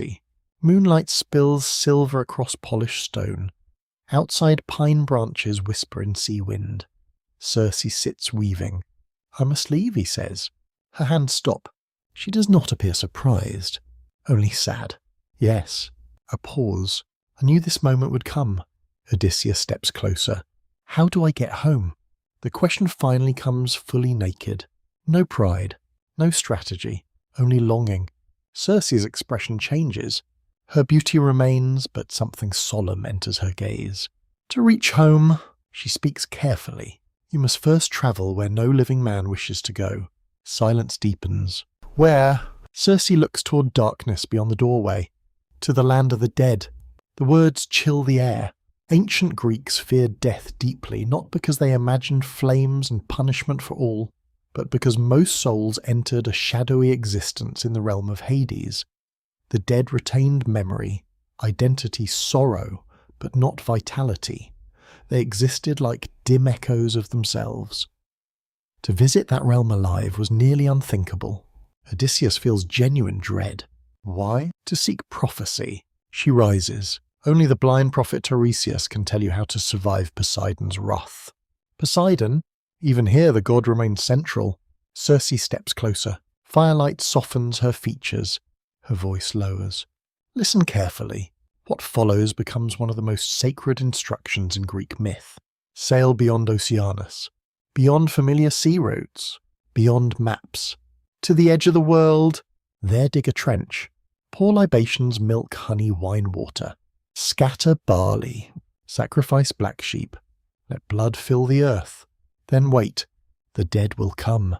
Not one. Many. Hungry for blood. Desperate to speak. But Odysseus must allow none to drink until Tiresias arrives.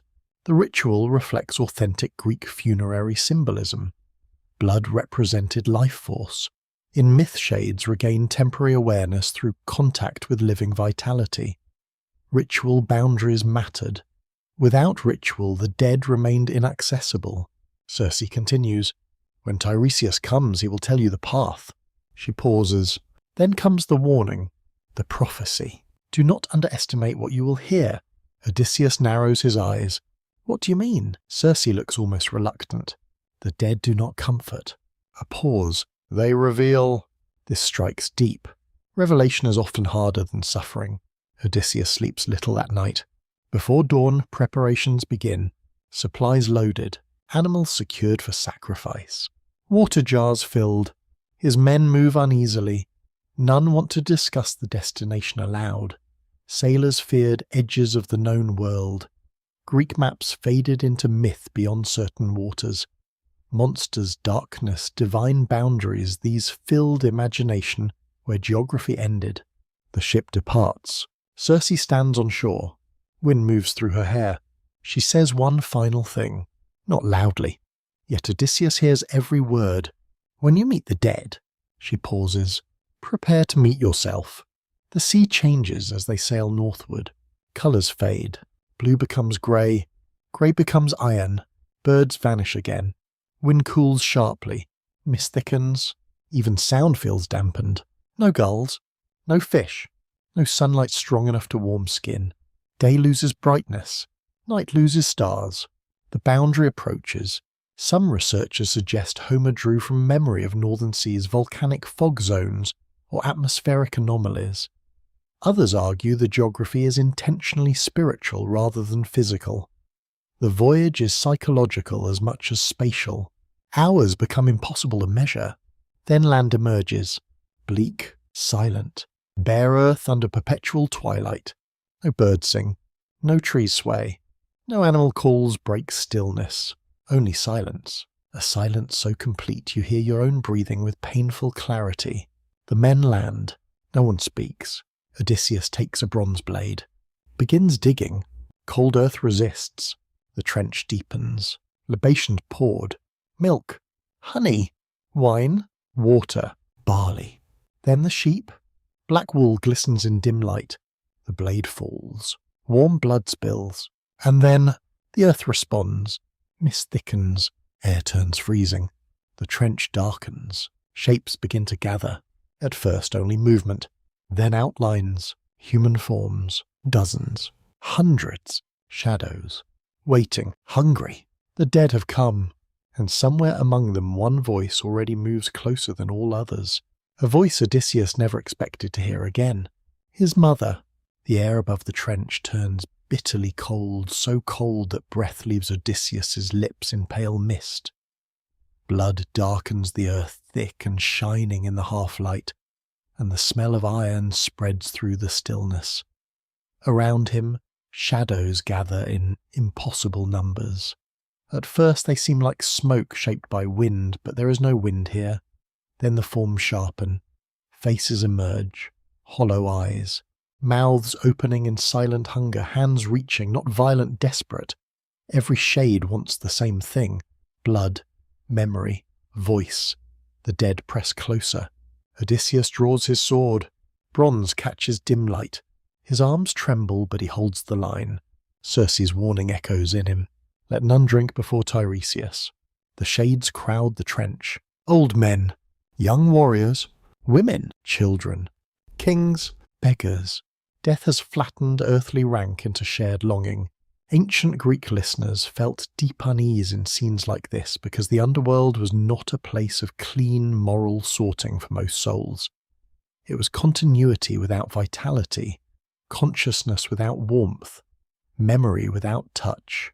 The tragedy was not torment through flames, but existence reduced to shadow.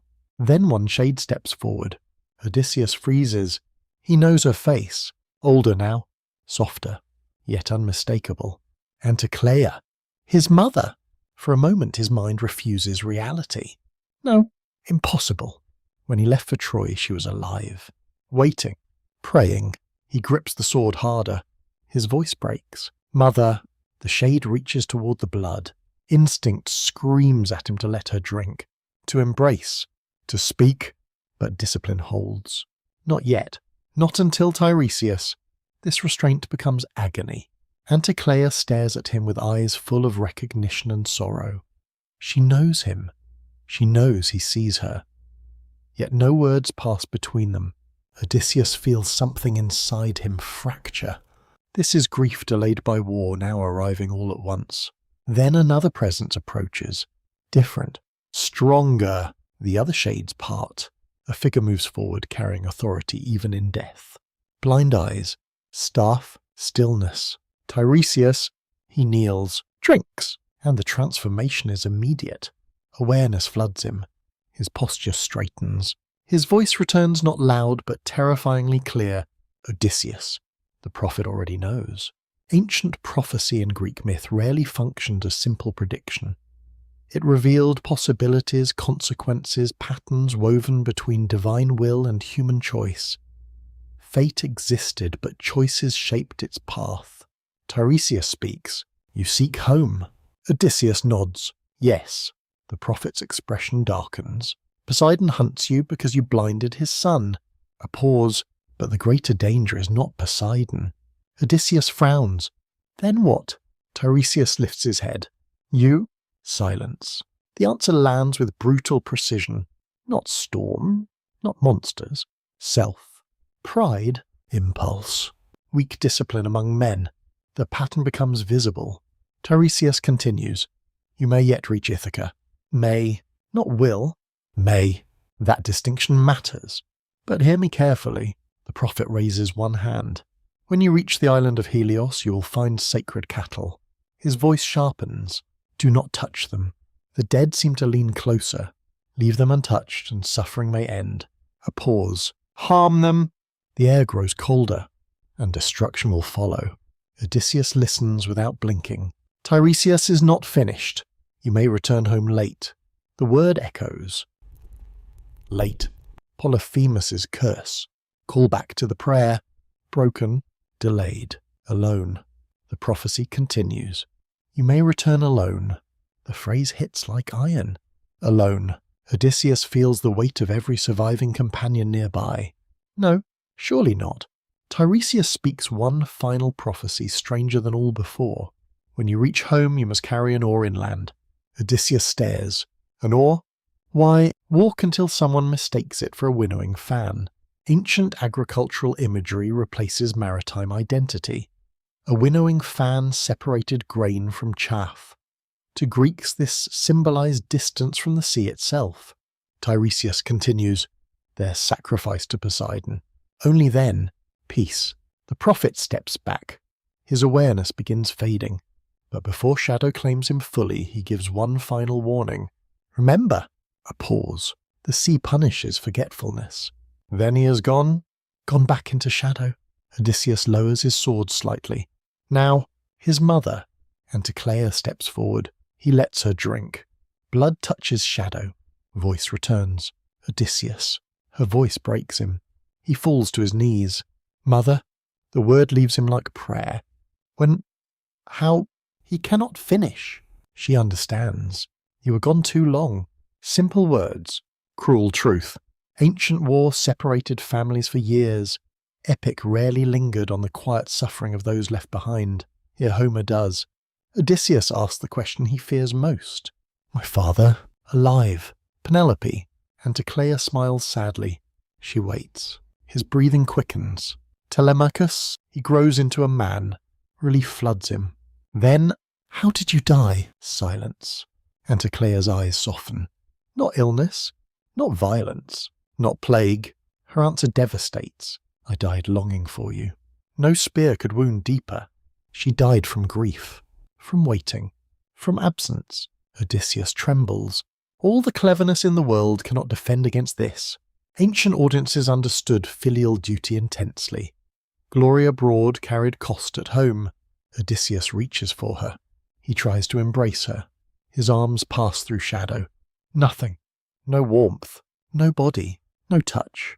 Only emptiness. He gasps. Tries again. Again nothing. 3 times he reaches. 3 times he fails. This detail carried enormous emotional power in oral tradition. Love survives death, but touch does not. Anticlea speaks gently. This is the fate of the dead. A faint smile. We are memory now. Memory. The word settles deeply. Before fading, she leaves him one final truth. Your strength was never only cunning. A pause. It was love. Then she dissolves into shadow. Odysseus cannot move, but the underworld has more to show. Other heroes approach. Warriors of Troy. Ghosts of glory. First comes Agamemnon, murdered after returning home. He drinks, speaks bitterly, trust carefully. His warning concerns wives' betrayal, household danger. Then another figure approaches, radiant even in death. Achilles. Odysseus feels awe. He praises Achilles.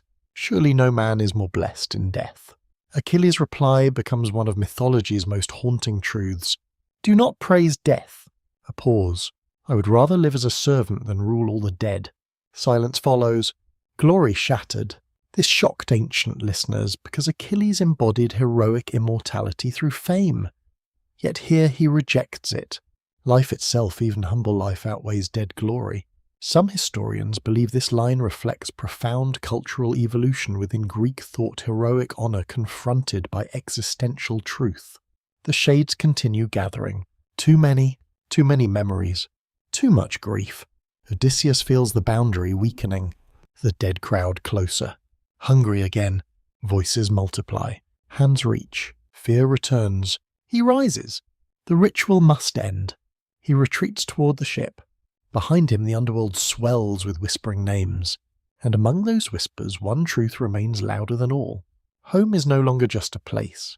It is everything death cannot reclaim.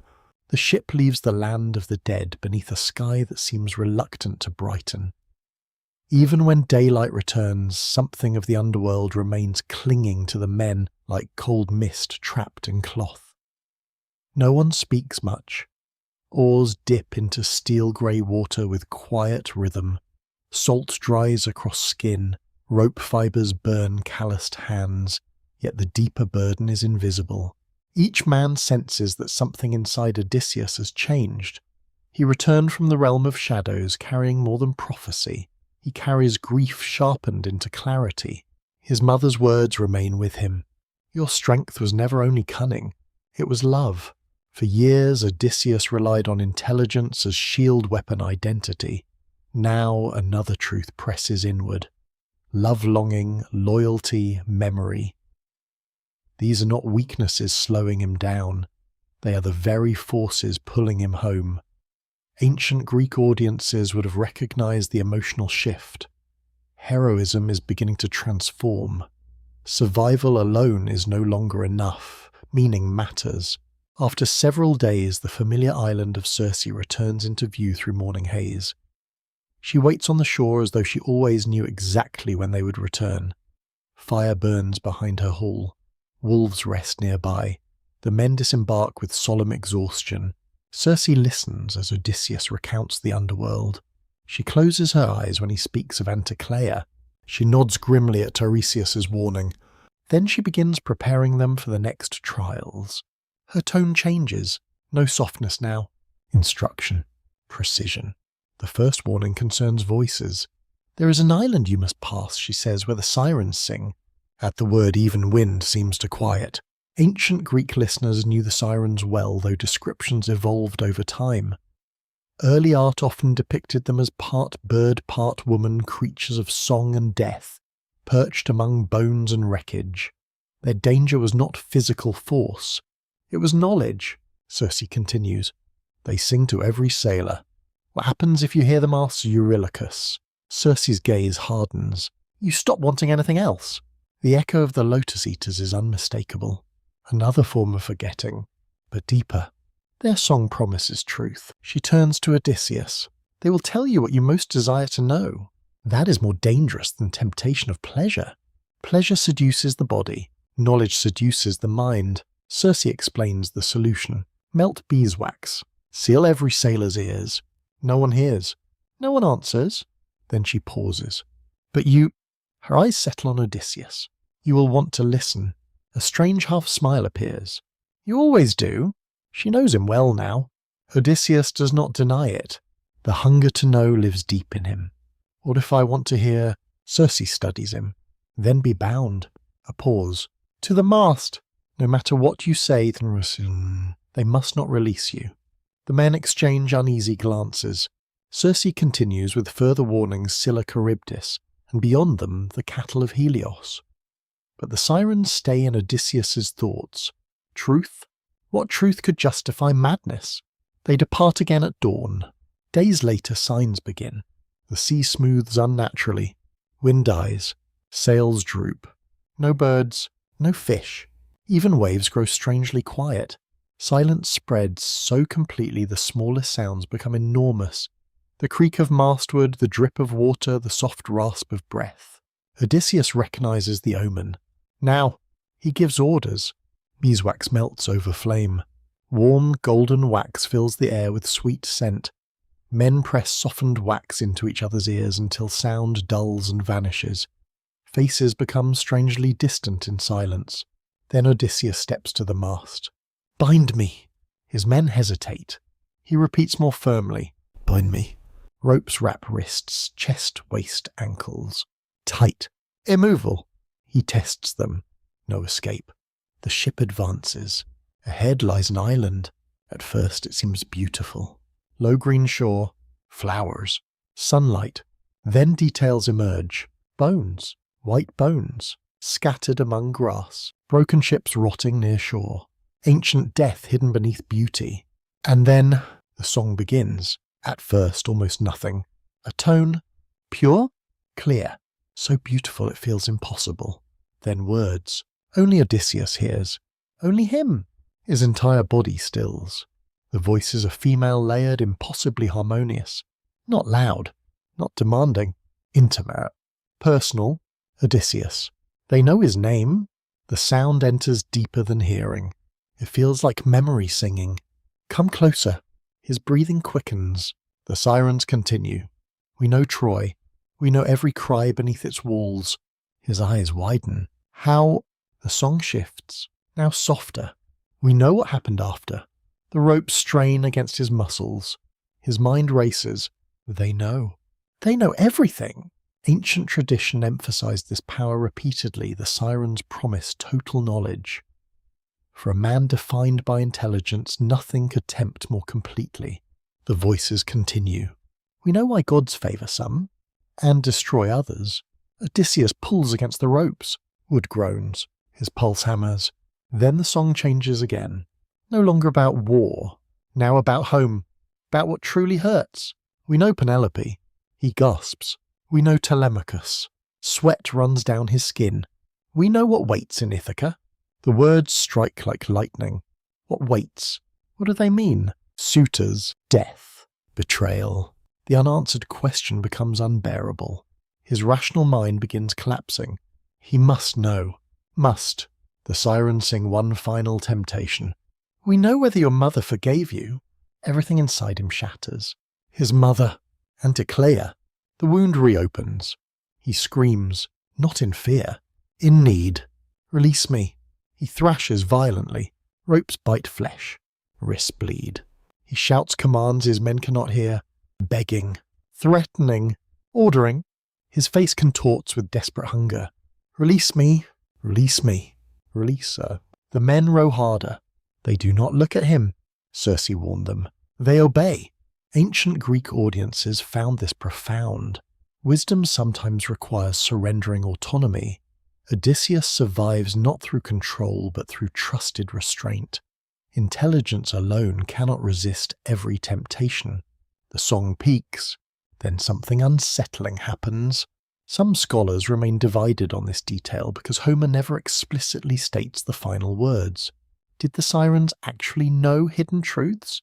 Or merely weaponize desire? No one can know. That uncertainty deepens their horror. At last, distance grows. The voices weaken. Beauty fades. Sound thins. Then silence. Only sea remains. Normal sound returns slowly. Water against hull. Wind in sail. Breathing. Odysseus collapses against the ropes. Trembling. Eyes wet. The men remove the bindings. No one speaks for a long time. Finally Eurylochus asks quietly, "What did they say?" Odysseus stares at the horizon. His voice comes rough. They offered answers. A pause. To questions no human should chase. He says nothing more. But one mystery remains. Did the Sirens lie? Or did they truly know what awaited him in Ithaca? Even now, historians and literary scholars debate the symbolic function of the Sirens. Some interpret them as seductive knowledge without wisdom. Others see them as dangerous truth stripped of human readiness. Perhaps both. Ahead the sea darkens. Wind changes. Far off mist coils between black rocks. Circe's next warning approaches. No song waits there. No beauty. Only choice. And the terrible mathematics of sacrifice. Because soon Odysseus must decide how many men must die, so that others may live. The sea ahead darkens long before the ship reaches the strait. At first the change is subtle, almost easy to dismiss. Blue water turns grey. Grey deepens toward black. Wind that had carried the ship steadily now becomes erratic, shifting in abrupt pulses, warm one moment and cold the next. The air tastes strange metallic, sharp on the tongue. Even the gulls are gone again. No birds circle overhead. No fish break the surface. Nature itself seems unwilling to remain here. Odysseus stands at the prow, staring into mist gathering between distant cliffs. Circe's warning returns with painful clarity. 2 dangers, 2 deaths, 1 choice. To one side waits Charybdis, the devouring maw of the sea, swallowing and vomiting entire masses of water 3 times a day. To the other waits Scylla, the cliff-dwelling horror who snatches sailors from passing decks.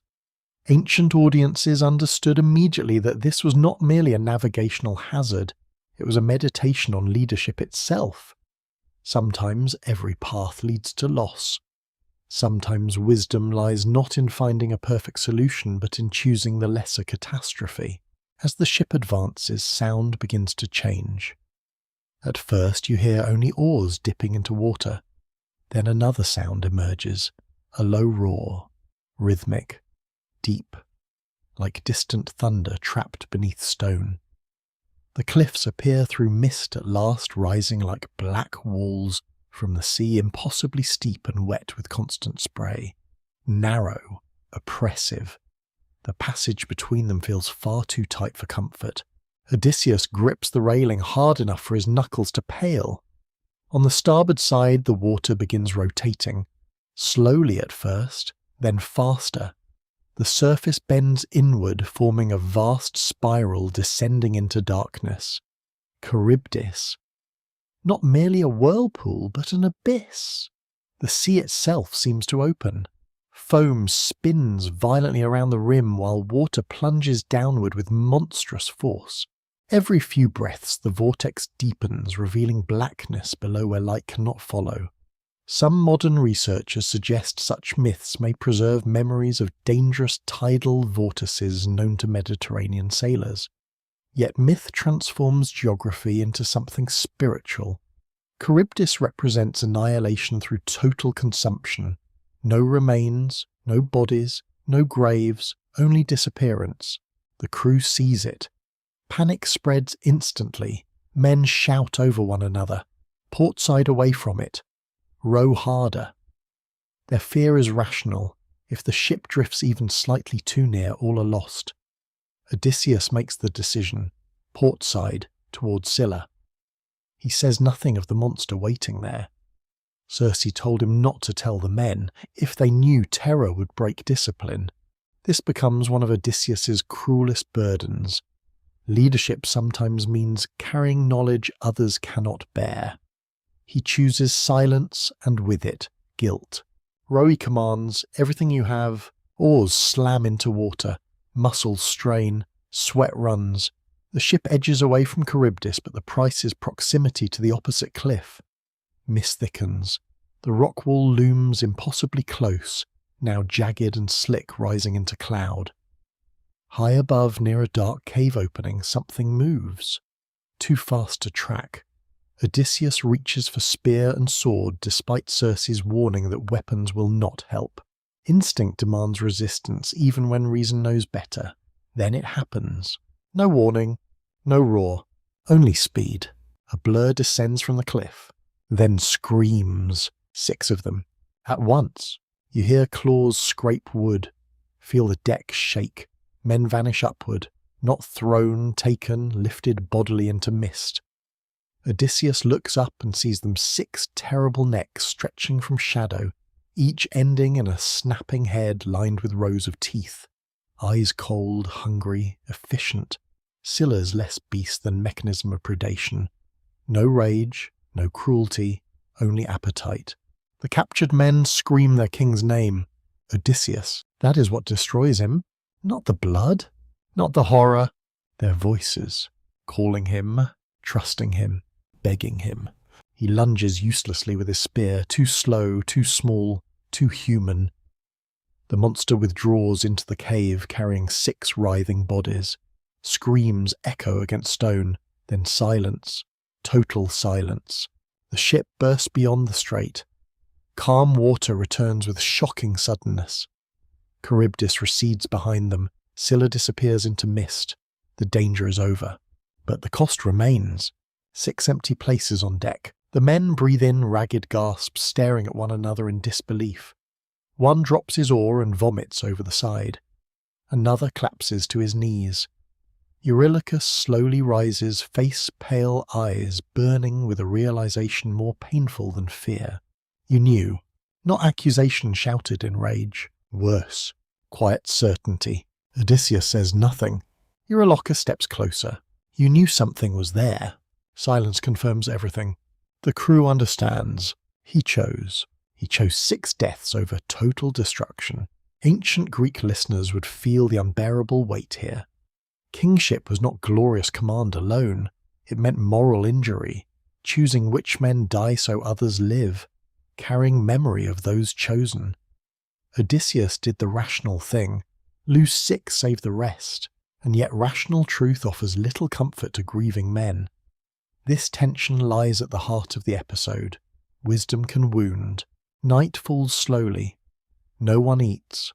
The ship drifts under a sky crowded with stars so bright they seem almost cruel. Beauty feels offensive after violence. Odysseus sits alone at the stern. Salt dries on his skin. Bloodstains still darken the deck where claws tore through flesh and wood. He hears their voices again. Odysseus. Their final cry, his name becoming accusation inside memory. Some scholars believe Homer's genius lies partly in these moments. The monsters are terrifying, yes, but what lingers is emotional aftermath. Trauma becomes internal, the sea wounds the soul as much as the body. Near midnight, Odysseus drifts into uneasy sleep. The dream returns, but altered again. No Cyclops eye, no cave, no woman in mist. This time he sees cattle, White cattle grazing under golden light. Perfect, untouched, sacred. Then the sky darkens, thunder gathers, blood runs across grass. He wakes instantly. Helios. Tiresia's warning strikes him with fresh force. The sacred cattle. Do not touch them. A prophecy repeated becomes heavier each time. This is the callback ancient oral tradition used with immense skill. Warnings not given once, they echo gaining inevitability. Odysseus now understands the next danger is not monster or storm. It is hunger, and hunger is often more dangerous than terror, because terror sharpens discipline. Hunger erodes it. At dawn the wind dies completely. The sail slackens, the ship slows. Far ahead an island emerges beneath brilliant sunlight. Green hills, open pasture, golden meadows, and across those meadows small pale shapes graze peacefully. Cattle. Odysseus feels cold despite the morning sun. The island of Helios waits, and he already knows what his starving men will see. Food, not prophecy, not doom, just food. By midday the island lies fully revealed before them, radiant beneath a sky so clear it almost feels sacred. Sunlight pours over rolling green pasture, bright stone ridges, and gentle slopes covered in wild grass that bends in slow waves beneath faint wind. It is beautiful in a way that feels unsettling because nothing appears threatening. No cliffs like Scylla's lair, no spiralling abyss like Charybdis, no monstrous shapes, only peace. And scattered across the golden meadows graze the cattle of Helios, their hides luminous in sunlight, white and gold as if touched by fire itself. They move slowly, grazing in silence, untouched by fear, untouched by human ownership. Sacred animals often held profound meaning in Greek religion. To harm them was not merely theft of property, it was violation of divine order. Sacrilege. The boundary between mortal need and sacred law would now be tested by the oldest force in human survival, hunger. Odysseus turns to his crew before they land. His voice carries unusual severity. Listen to me carefully. Every eye turns toward him. Salt-crusted faces, hollow cheeks, exhausted bodies. He points toward the grazing cattle. No one touches them. A pause. Not one. He steps closer, forcing the words into them. I spoke with Tiresias in the land of the dead. I heard the warning from Circe herself. If these cattle are harmed, we are finished. Silence follows. Some men lower their eyes. Others exchange uneasy glances. Eurylochus watches without speaking. Odysseus continues. We take water. We take shelter. We wait only until favourable winds return, then we leave. His voice softens slightly. Swear it. One by one the men swear, reluctantly. Quietly. The oath hangs in the warm air. Ancient Greeks treated oaths with immense seriousness, especially when gods were invoked as witnesses. To swear falsely risked divine punishment beyond immediate consequence. Yet desperation weakens reverence. At first discipline holds. The ship is anchored. Camps are made beneath rocky overhangs. Fresh water is gathered from inland springs. The men ration remaining grain and dried provisions carefully. Odysseus remains vigilant, constantly watching the cattle from a distance. A day passes, then another. Still no wind. The sail hangs uselessly. The sea remains glassy and motionless, reflecting sunlight like polished bronze.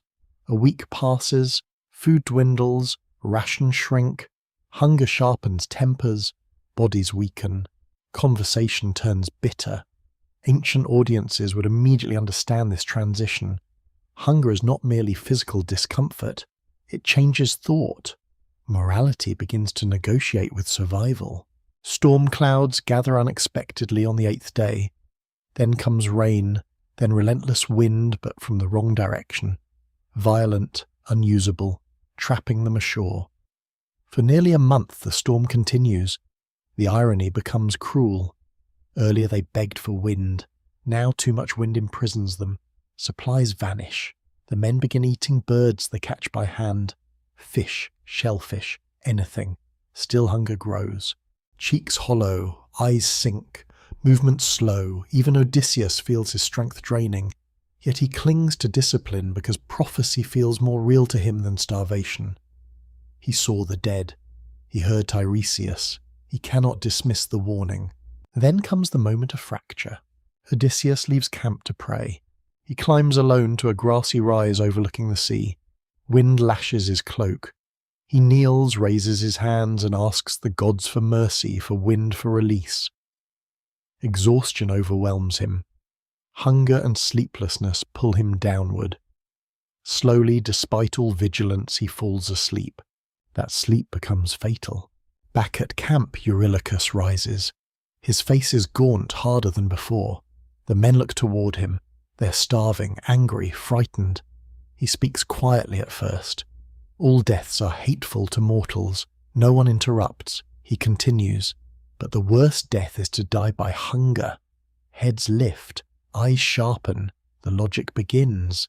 If we must die, better to die with full stomachs than waste away like animals. One man whispers, Odysseus warned us. Eurylochus's expression hardens. Odysseus warned us of gods. But what god demands starvation? A dangerous question. Ancient Greek myths often place mortals inside ethical dilemmas where sacred law and survival collide. Eurylochus is not wholly irrational. That is what makes this scene tragic. He speaks from desperation, not villainy. He points toward the cattle. We sacrifice the finest beast to the gods. When we return home, we build rich temples to Helios. We repay everything. Murmurs rise. Hope returns, not noble hope, but practical hope. Justification. Rationalization. The oldest companion of temptation. Better sacrilege than death, one sailor mutters. Another nods. Decision spreads through the camp like fire through dry grass. Hunger wins. They choose the fattest cattle. The animals do not run. That detail haunts many later interpretations. They stand calmly, almost knowingly. Bronze blades flash. Warm blood spills into sacred grass. The smell hits instantly iron heat life. Meat roasts over fire. Fat drips into flames with sharp, crackling bursts. Smoke rises into the bright sky. Starving men tremble with anticipation. Then they eat. Greedily, desperately. Tears mix with grease on hollow faces. For the first time in weeks, strength returns. And above them, the sky changes. The storm stops. Not gradually. Instantly. Silence falls. No wind. No rain. Only stillness. Too sudden. Too complete. Then omens begin. The hides of slaughtered cattle move. Not from wind. There is no wind. They crawl across the ground as if alive. Meat on roasting spits begins to bellow. Low, mournful, impossible. The sound freezes every man in place. Cooked flesh cries like living cattle. Ancient storytellers preserve this detail with chilling consistency, because omens mattered more than argument.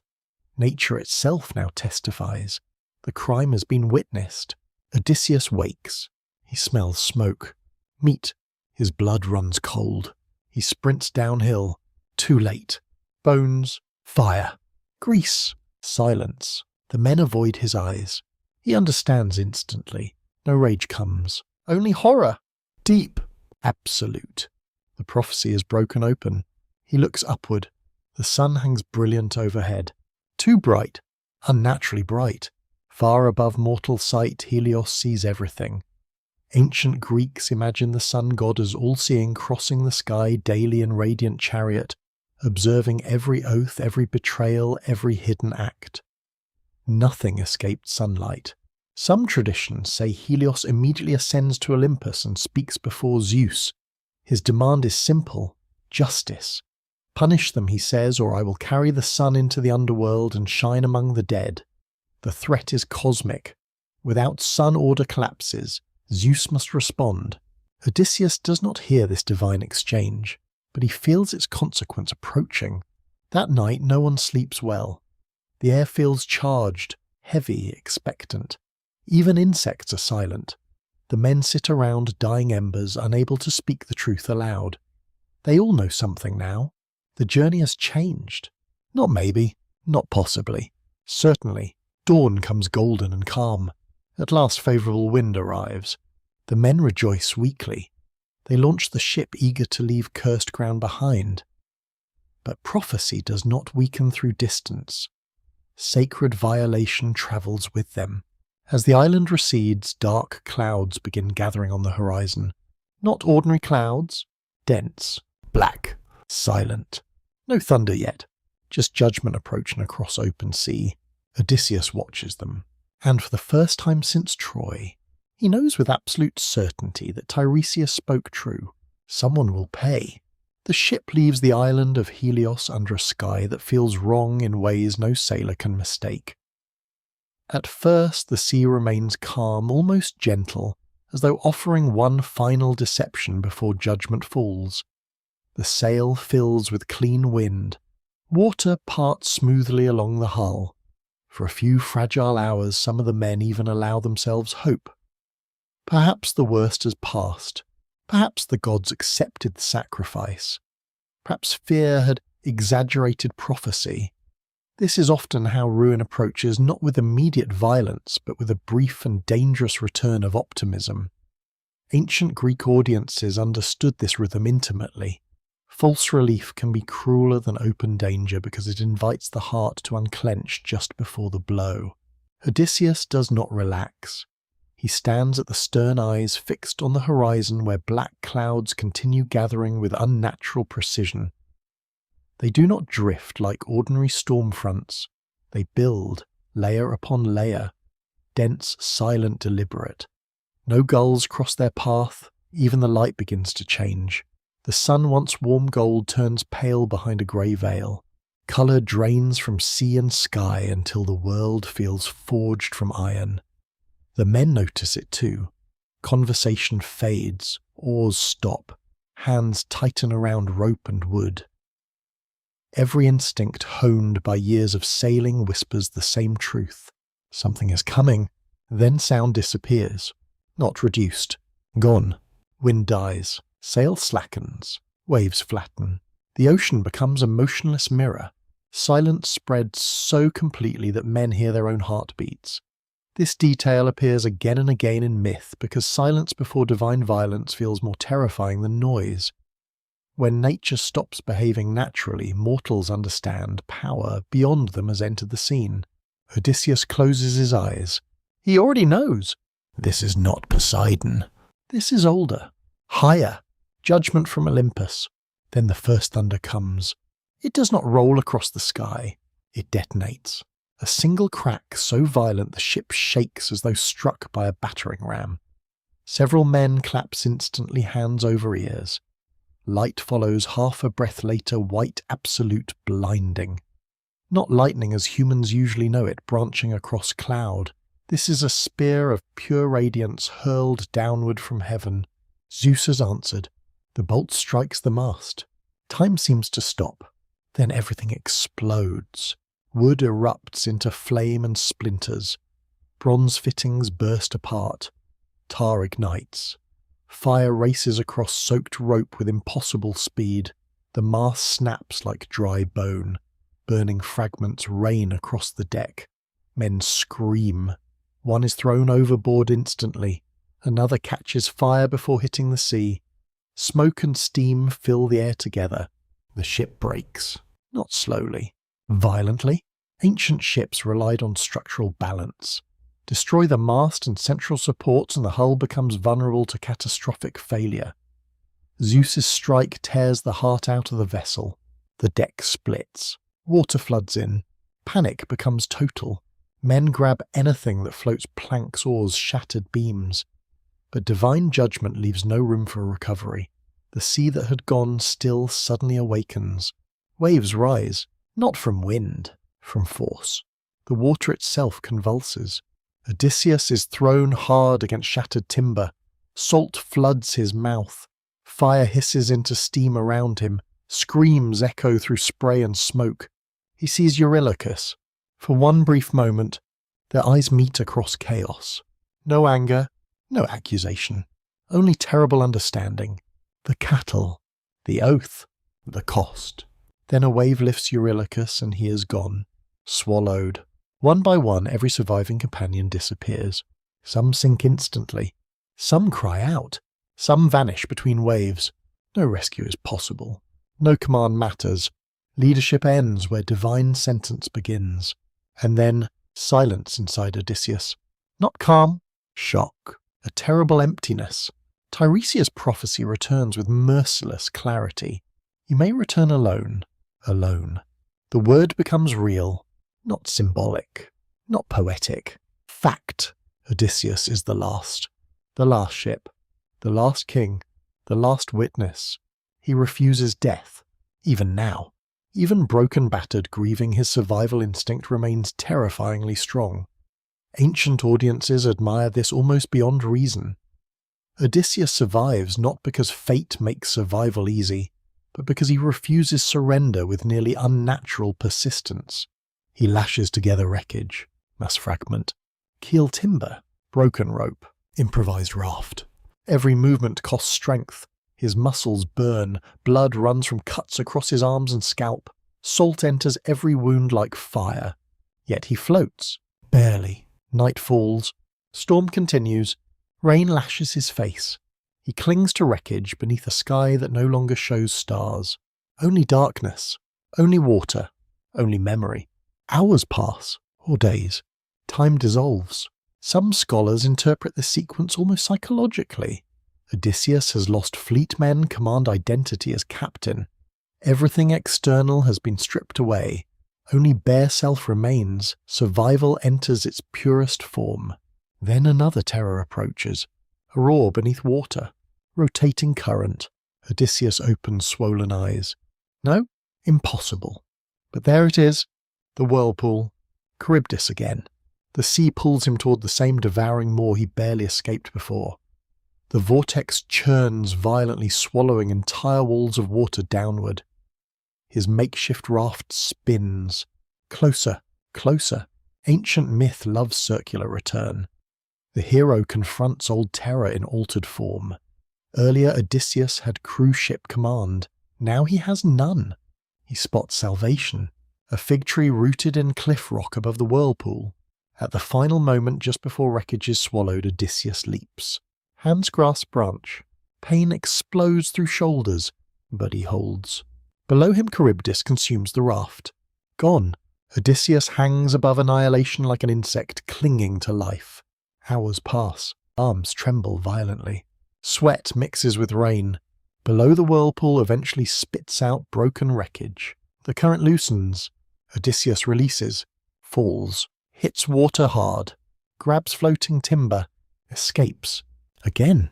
This scene fascinated ancient listeners because it borders on absurd endurance. Some modern scholars view it as mythologized resilience, a man surviving beyond ordinary human limit because narrative itself demands confrontation with ultimate suffering. Days later, half-conscious, sunburned, dehydrated Odysseus drifts through open sea. No ship, no sail, no companions, no destination, only water. Then land appears. Soft, green, beautiful, almost unreal, an island unlike the brutal shores before. Gentle waves carry him to sand. He collapses, breathing, alive, just barely. He has survived Zeus. He has survived Poseidon's storms. He has survived monsters, whirlpools, prophecy, death. But survival has emptied him. He lies on warm sand beneath whispering trees, eyes closing. And somewhere nearby, unseen, lives a woman who will offer him something no god, king, or monster has offered before. Not death, not struggle, not prophecy, immortality, and that offer may prove more dangerous than any storm. Warm sand presses against Odysseus' skin as consciousness returns in fragments. At first he feels only sensation heat from the sun, the soft retreat of waves across shore, the taste of salt and blood drying on cracked lips. His body feels impossibly heavy, as though the sea has poured stone into his bones. Every muscle aches, every wound burns, yet he is alive. Again. Ancient Greek audiences would feel the strange emotional duality here, relief and exhaustion woven together. Survival has ceased to feel triumphant. It now feels burdensome, almost cruel.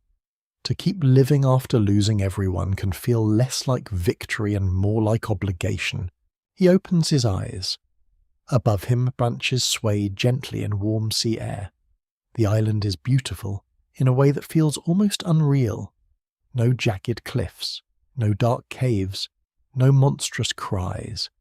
Birds sing in the canopy. Freshwater streams whisper through moss-covered stone. Vines heavy with fruit hang between cedar and cypress trees. Wild flowers bloom in dense carpets of gold, white and violet. Even the air smells different here, sweet floral untouched by blood smoke or wet rope. This is Calypso's island or Gygia, a place suspended between world and myth. Some ancient traditions described it almost as paradise, while later interpreters saw something subtler. Paradise can become prison when choice is removed. He hears footsteps, soft, bare. Then a voice.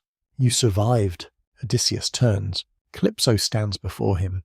Her beauty feels difficult to describe because myth intentionally places her beyond ordinary human comparison. Her hair catches sunlight like bronze touched by gold. Her skin glows warm against the shade of trees. But what unsettles most is not appearance, it is stillness. She moves with effortless calm like someone untouched by urgency, age, or fear. Immortality often appears beautiful because time leaves no marks. She kneels beside him. Cool hands touch his forehead. You're safe. Safe. The word lands strangely. How long has it been since safety meant anything? Calypso brings water, fruit, honey, soft bread. She feeds him as strength slowly returns.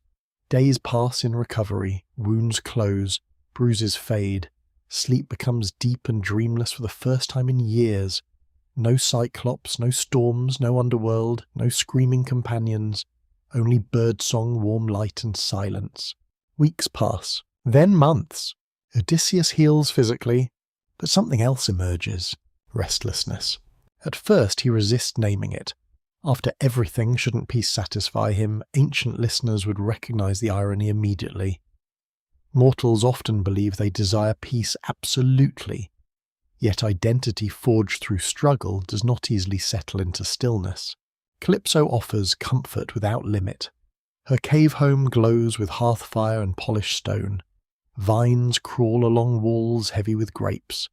4 sacred springs flow nearby. Meadows bloom year-round. No winter comes here, no scarcity, no decay. Even night feels gentle moonlight silvering calm water beyond the shore. And Calypso loves him. That matters. She does not torment him. She desires him.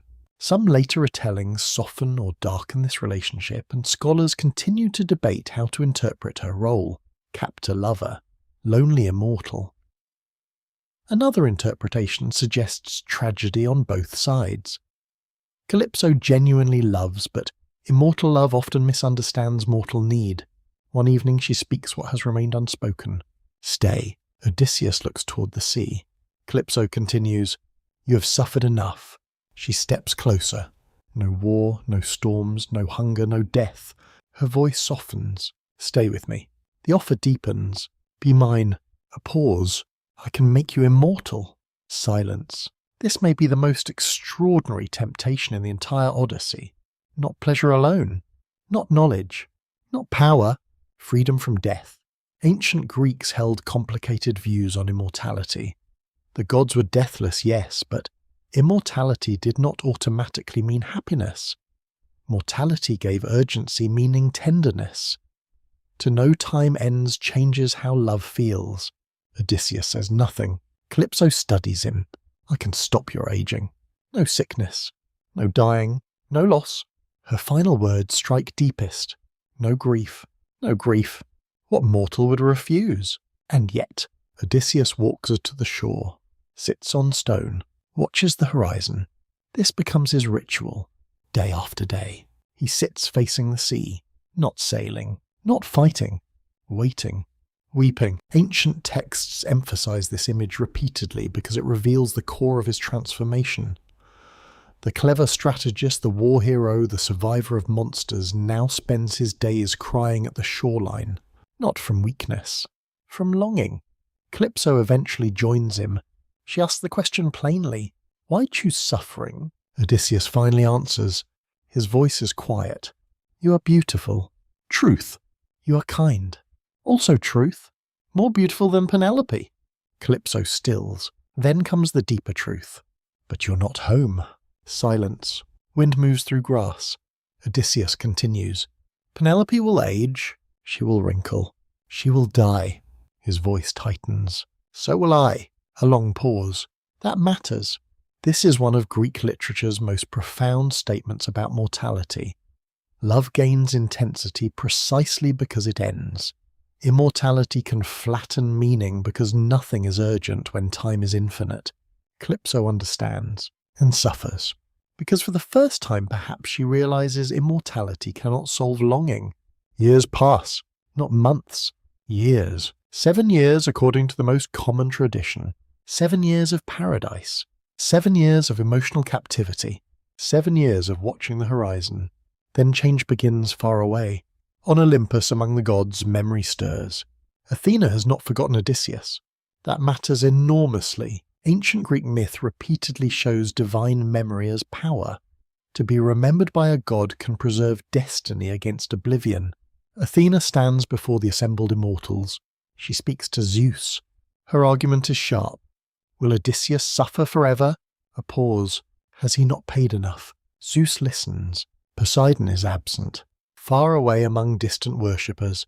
Timing matters. Without Poseidon, present judgment may shift. Zeus speaks. Yes. One word. Everything changes. Let him return. Orders are given. Hermes is sent.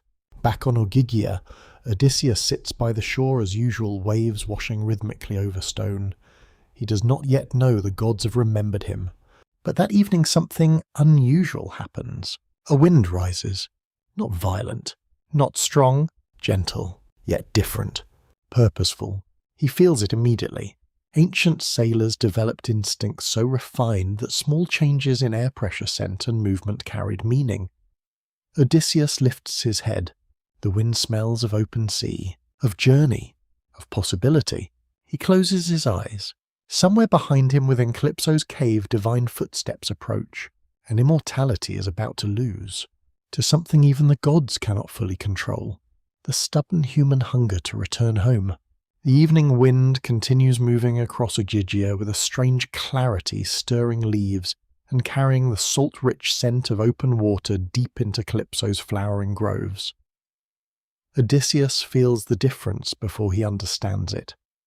For years the island's air had felt enclosed, almost circular, as though every breeze belonged only to the island itself. But this wind comes from elsewhere. It carries distance, movement, change. Ancient Greek audiences would immediately recognize such environmental shifts as divine signals. Nature often moved first before gods made themselves visible. Inside her cave, Calypso feels it too. She stops weaving. Her expression changes. She already knows. Only one being arrives with such silent authority. Moments later, Hermes appears at the entrance, radiant and effortless, golden sandals barely touching earth. Even immortals react differently in the presence of other immortals. Calypso straightens not from fear exactly, but from recognition of power. Hospitality is offered, nectar poured, ambrosia placed before him. Ritual remains important even among gods. Hermes speaks without delay. Zeus has decided. Calypso closes her eyes. She does not need the rest. Still Hermes continues. Odysseus must go. Silence settles. The crackle of hearthfire becomes suddenly loud. Calypso turns away. When she speaks, sorrow and anger mix together. How convenient. Hermes says nothing. Her frustration sharpens. When male gods take mortal lovers, no one objects. She faces him again. But when a goddess loves a mortal, a bitter smile. Suddenly justice matters. This complaint survives in the ancient tradition with surprising emotional complexity. Some scholars see it as one of mythology's rare moments where divine double standards are openly acknowledged. Calypso is not entirely wrong. The gods themselves are rarely consistent. Hermes remains calm. The order stands. Calypso exhales slowly. Resistance is useless. Not because she lacks power, but because Zeus' command represents cosmic order. At sunset she walks to the shore. Odysseus sits on familiar stone watching the horizon. She stands beside him. For a while neither speaks. Then she says quietly, "You're leaving?" Odysseus turns. Shock flashes across his face. "What?" "The gods have spoken." A pause. "You may go." He stares. For a moment hope feels too dangerous to believe. "Truly?" Calypso studies him. Something painful passes through her expression. "Yes." Then, with a trace of old suspicion, she adds, "Unless you think I'm plotting." Odysseus hesitates. Ancient listeners often smiled sadly at this moment. After years of suffering, trust becomes difficult even when freedom appears. Calypso notices, still suspicious. Odysseus lowers his gaze. "Suspicion kept me alive." "True." She nods. "And it kept you lonely."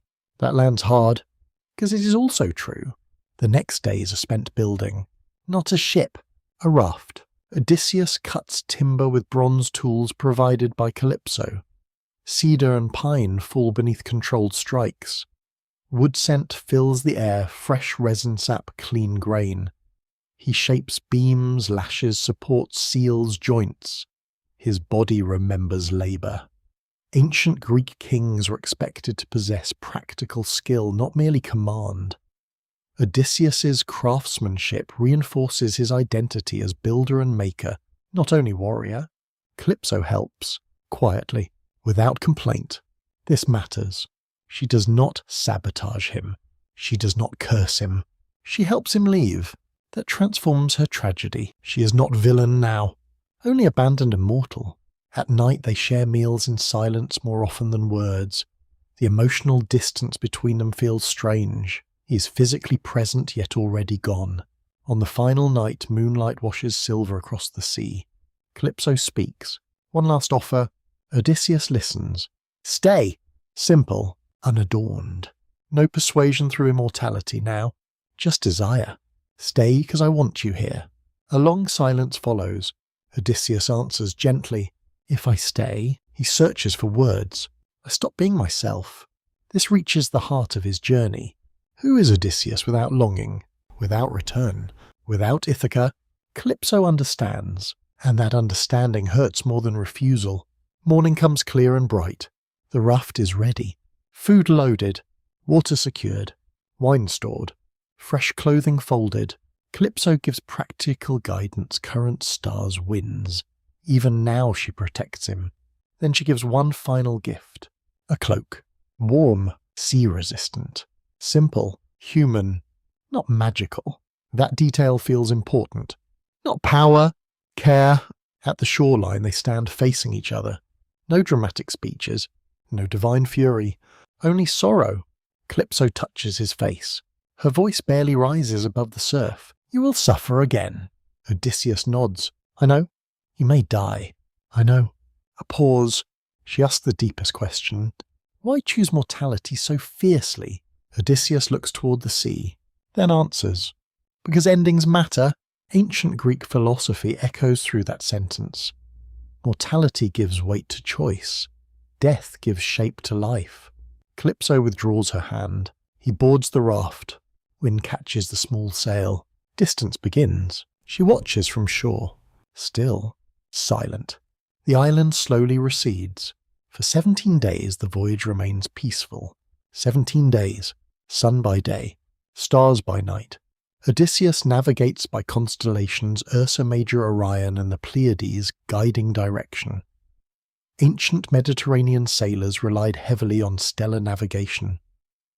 The night sky was map, compass, calendar, and sacred text all at once. Hope returns. Real hope. Ithaca feels possible. Then on the 18th day, everything changes.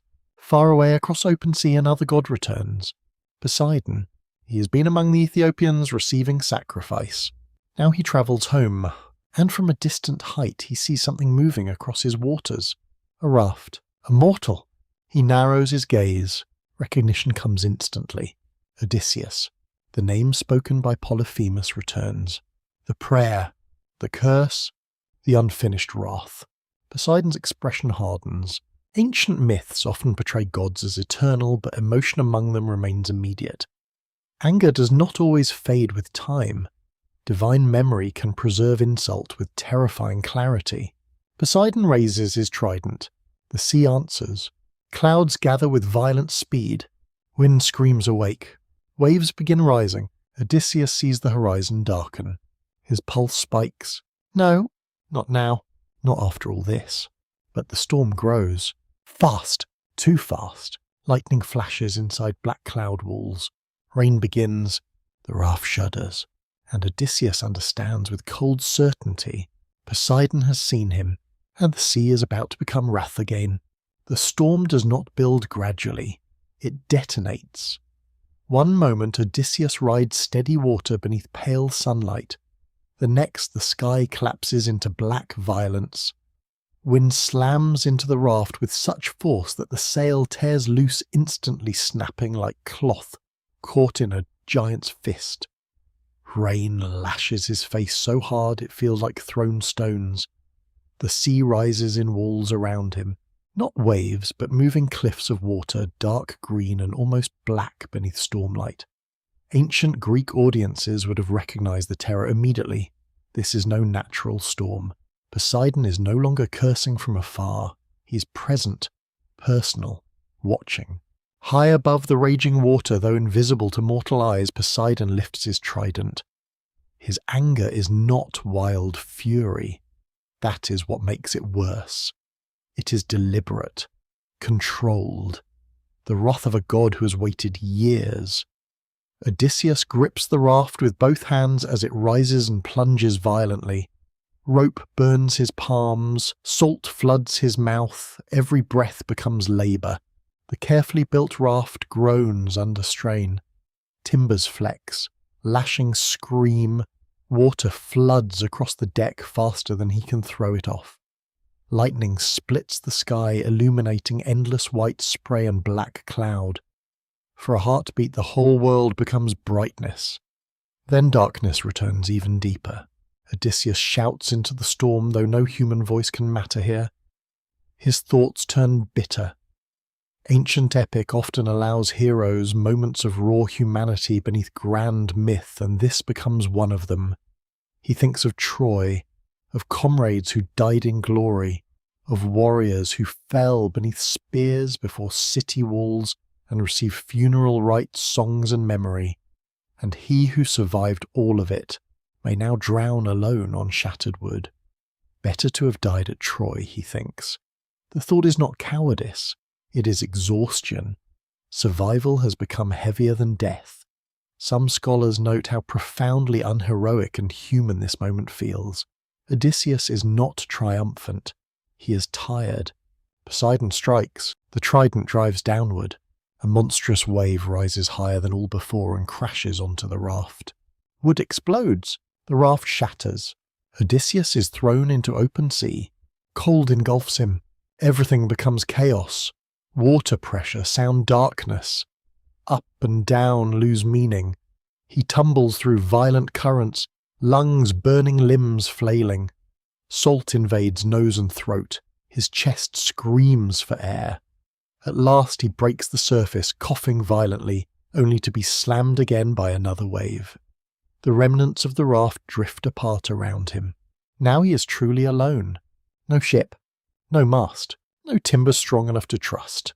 Only body against sea. Ancient sailors understood the brutal truth of open water survival. Even strong swimmers lose quickly against cold current and exhaustion. Poseidon knows this.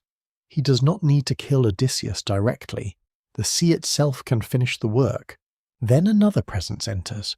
Not wrath. Mercy. A figure rises through storm spray, luminous and strange. Ino, once mortal, now divine sea protector. She appears just long enough for Odysseus to see pale radiance through rain. In her hand is a veil. Her voice cuts cleanly through the storm. Take this. Odysseus barely hears. Wrap it around your chest. She throws the veil toward him. Do not fear. Swim. When you reach land, cast it back into the sea. Then she vanishes beneath waves. The gift floats near him. Odysseus hesitates. That hesitation reveals something essential. He no longer trusts easily. Ancient listeners appreciated this detail. Even divine help is complicated when deception has shaped so much of life. Is this rescue? Another trap.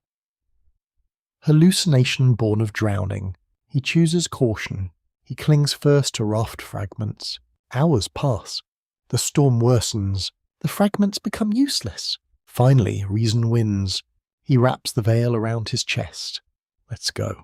Now there is only swimming. Stroke, breath, kick, survive. Poseidon sees this and snarls. One final surge of waves crashes towards Odysseus, but the sea god begins to relent. Not from compassion, from limits. Even gods do not always endlessly exert themselves. Perhaps he believes drowning inevitable. Perhaps fate itself resists total destruction. Poseidon withdraws. The storm remains, but something shifts. Hours become a day becomes 2. Odysseus swims, floats, kicks, rests when waves allow. The veil keeps him alive in ways impossible to fully explain. Myth does not always demand mechanical logic. Divine gifts preserve through grace. On the third dawn land appears. At first a blur, then shape, cliffs, rock, shore. Hope surges, then despair follows. The coast is brutal. No beach, only sheer stone cliffs where waves smash violently into jagged rock. Foam erupts 30 feet high. To be hurled there means crushed bones and death. Odysseus fights panic. He cannot keep swimming forever, yet he cannot land. He drifts along the coast searching. Every stretch is deadly. Waves hammer stone like war drums. Then he hears it. Water. Different water. Not surf. Flow. A river mouth. Fresh water pouring into sea. Ancient Greeks often viewed river mouths as sacred thresholds, places where land and sea negotiated passage. Here it becomes salvation. Odysseus prays, not grandly, desperately, to the river god. Whoever you are, pity me. Simple prayer, pure need. The current softens. Miraculously. The river accepts him. Waves weaken. The violent surf releases its grip. Odysseus drifts inward. At last his feet touch mud, then stones, then earth. He collapses, breathing in wet sand and reeds. Alive, again. The veil must be returned. Even half dead, he remembers. He unties it, throws it into flowing water. A wave carries it away instantly. The ritual is complete. Now comes another problem. Cold. His body shakes violently, skin torn, muscles exhausted. If he sleeps exposed, he may still die. Survival after rescue often depends on mundane choices, not heroic struggle. Odysseus crawls inland. He finds an olive grove near the riverbank. Fallen leaves lie thick beneath intertwined branches. He burrows into them like an animal making winter shelter. This imagery mattered deeply to Greek listeners. The king of Ithaca master strategist now survives through primal instinct, heat, conservation, concealment, rest. He covers himself completely. Warmth slowly returns. Above stars emerge between leaves. His breathing slows. Sleep approaches. Not peaceful sleep. Exhaustion. Before darkness takes him, one final thought flickers. Not of Troy, not of Poseidon. Of home, of Penelope. Then sleep claims him. Morning will bring something new. Not monster, not goddess, not curse. A young woman walking to a river with friends carrying laundry and laughter. And for the first time in years, Odysseus will meet kindness that asks for nothing in return. Morning arrives softly over the island of the Nausicaa's people, the Phaeacians. After storms, curses, monsters, and divine violence, the dawn feels almost impossibly gentle. Sunlight filters through olive leaves in trembling gold. Cool air carries the scent of wet earth, river water, and crushed grass. Birds sing overhead with casual confidence untouched by prophecy or wrath. Beneath a thick blanket of fallen leaves, Odysseus still sleeps, curled like a hunted animal. His body is caked with salt mud, dried blood, and exhaustion. Yet he breathes. Ancient Greek audiences would feel the contrast immediately. The same man who outwitted kings and monsters now survives by sleeping hidden in leaves like a creature of the wild. Pride has been stripped almost completely. Only endurance remains. Far from the grove, inside a shining palace of polished stone and bronze, another story quietly begins. During the night, Athena moves once more. Divine help in Greek myth rarely appears as blunt intervention. Athena prefers intelligence, timing, subtle influence. She enters the dreams of Nausicaa, daughter of King Alcinous and Queen Arete. She appears disguised as a friend and plants a simple idea in the princess's sleeping mind. Laundry, marriage preparations, future. The dream whispers gently, your clothes need washing and one day you may soon marry. The suggestion is ordinary, domestic, almost trivial. Yet myth often turns history through small practical actions. Nausicaa wakes with unusual resolve. At breakfast she approaches her father with respectful composure. "Father, may I take the wagon to wash our clothes by the river?" Alcinous understands more than she says. Ancient Greek fathers often recognize such indirect references to marriage readiness. He smiles but asks no embarrassing questions. The wagon is prepared, fine garments are loaded, maidservants join her. Mules pull the cart toward the river. Laughter fills the road. This matters. After so much darkness, Homer intentionally gives us brightness. Young women talking, sunlight on water, linen splashing in river currents, hands scrubbing cloth against smooth stone. The scene feels alive with ordinary human beauty. Laundry is washed. Garments spread beneath the sun to dry. Then work complete, the maidens eat, sing, and play with a ball. And then fate arrives. The ball is thrown, missed. It falls into deep water. A servant cries out. The sound echoes through the grove.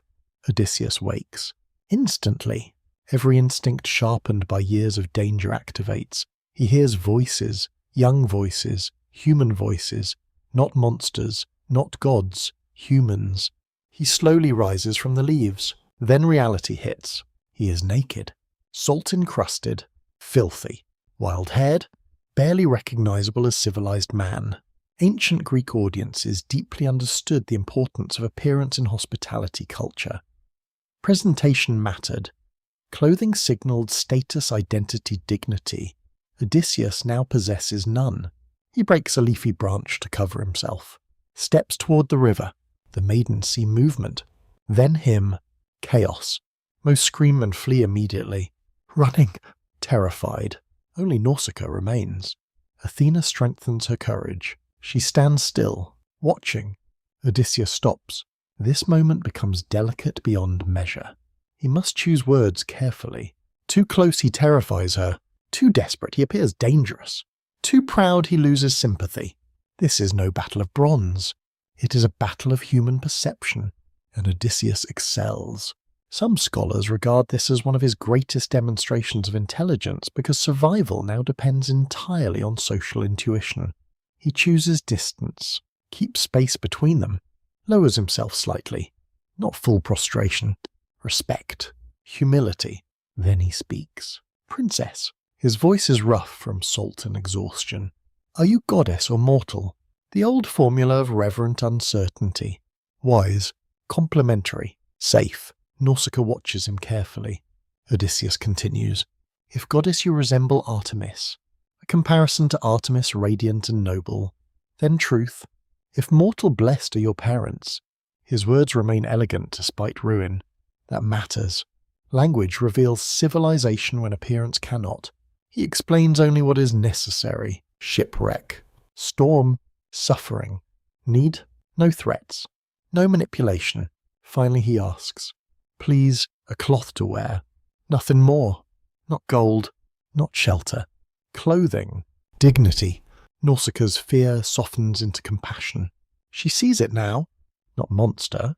Not criminal. A broken man preserving dignity through restraint. Ancient Greek hospitality Xenia awakens within her. She turns to her fleeing servants. Why run? Her voice steadies them. Has Athena sent us a villain? No answer. She continues. Strangers come by the will of Zeus. This is central to Greek moral imagination. A stranger might be under divine protection. Hospitality was sacred because gods often tested mortals through disguised visitors. The servants slowly return. Clothing is brought, oil for washing, food, water. Odysseus bathes in privacy downstream. Mud washes away, salt dissolves, blood disappears into the current. He rubs olive oil into torn skin. Ancient Greeks treated oil not merely as luxury but as restoration, warmth, cleanliness, dignity, health. Then Athena intervenes once more, subtly. She enhances him, not by changing identity but by restoring presence. His shoulders appear broader, hair falls in rich curls, his stature regains quiet nobility. When he returns wearing clean garments, even the maidens stare. Nausicaa feels something shift, admiration, perhaps the earliest spark of longing, not yet love, but possibility. She studies him and thinks what Homer lets us feel without crude declaration, may my future husband be like this man. Yet Nausicaa is wise enough to understand danger. She gives careful instructions. You are in the land of the Phaeacians. The name matters. The Phaeacians are famed sailors, almost mythic navigators between mortal and divine worlds. Some researchers interpret them as liminal people, civilized yet almost magical, existing at the edge between myth and geography. Nausicaa continues, My father's King Alcinous. A pause. You must go to our palace. Then caution. But do not walk beside me. Odysseus listens. She explains, If townspeople see them together, rumours begin. Questions arise. Marriage speculation follows. Reputation matters. Ancient Greek social life was deeply communal. Perception shaped honour. She gives the route. Wait. Follow later. Seek Queen Arete first. Not the king. This advice proves brilliant. Among the Phaeacians, Queen Arete holds immense influence. Odysseus recognizes wisdom immediately. He bows. Your kindness may save me. Nausicaa smiles faintly. Then she says something unexpectedly gentle. May the gods grant you home. Home. The word still wounds, but now it also heals. The wagon rolls away. Dust rises behind departing wheels. Odysseus stands alone again. Yet something has changed. For the first time in years, help came without seduction curse or hidden price. Pure hospitality, pure kindness. He turns toward the distant city. White walls shimmer in sunlight. Bronze gleams atop palace roofs. The final road home has begun. But first he must enter a hall of music, memory, and kings, where a song about Troy will force him to reveal the one thing he has repeatedly used to survive, his hidden name. Odysseus waits until Nausicaa's wagon disappears fully beyond the olive groves, then begins walking toward the city of the Phaeacians alone. The road rises gently from riverbank to cultivated fields, where orchards stretch in ordered beauty beneath warm sunlight. Pear trees, fig trees, olives, and vines heavy with grapes line the pathways. Irrigation channels glimmer like silver threads through rich soil. Nothing here feels harsh or improvised. Everything suggests abundance shaped by intelligence. Ancient Greek audiences would immediately recognize the symbolism. The Phaeacians represent idealized civilization prosperity without war order, without brutality, navigation without suffering. They embody a world almost opposite to the chaos Odysseus has endured. Yet even here something liminal remains. These people feel close to gods almost too perfect to be entirely human. As the city comes into view, Odysseus slows. High walls of polished stone reflect the afternoon light. Bronze gates gleam. Harbour masts rise beyond them in neat rows, ships arranged with extraordinary precision. The Phaeacians are legendary sailors, and their vessels carry near-mythic reputation. Some later traditions even describe their ships as self-guiding, responsive to thought and divine currents rather than ordinary navigation. Scholars continue debating whether this imagery reflects poetic exaggeration of advanced seafaring culture or intentionally supernatural symbolism. Either way, one truth stands clear: if anyone can carry Odysseus safely home, it is these people. Before entering the city, Odysseus encounters another subtle intervention from Athena. She appears disguised as a young girl carrying a water jar. Calm, ordinary, yet her eyes reveal impossible intelligence. She offers guidance through winding streets toward the palace of Alcinous and Queen Arete. Then she wraps Odysseus in mist, rendering him unseen. Ancient listeners loved such moments because divine favour did not remove human effort. It enhanced opportunity. Athena protects, but Odysseus must still act wisely. Invisible, he walks through the city. What he sees astonishes him. Bronze-clad walls reflect golden light. Workshops ring with the sounds of skilled hands shaping wood, metal and sailcloth. Women weave intricate textiles at looms. Children run between courtyards laughing. Market scents drift through the air: fresh bread, olive oil, herbs, fish, wine. After years of danger, the normalcy feels almost sacred. Civilization itself becomes beautiful when viewed through the eyes of one nearly destroyed by chaos. At last he enters the palace. The mist thins, and even Odysseus, who has seen the wealth of kings, pauses in awe. The hall glows with impossible craftsmanship. Bronze walls shimmer like living fire. Golden torch-bearing statues stand near the entrance, crafted so skillfully they seem ready to breathe. Silver doors gleam within ornate frames. Dogs of gold and silver guard the threshold, immortal works of divine smithcraft, said in some traditions to have been forged by Hephaestus himself. Lamps burn with steady radiance. No smoke clouds the air. Everything feels touched by intelligence beyond ordinary labour. Music fills the hall. A bard sings. Servants move gracefully between long tables bearing bread, roasted meat fruit and wine. King Alcinous sits in dignity, broad-shouldered and composed. Beside him sits Queen Arete, sharp-eyed, observant, carrying quiet authority greater than ornament alone could explain. Odysseus remembers Nausicaa's instruction. Not the king, the queen. He steps forward as the mist vanishes completely. Gasps spread through the hall. A stranger, appearing seemingly from nowhere. Odysseus moves without hesitation.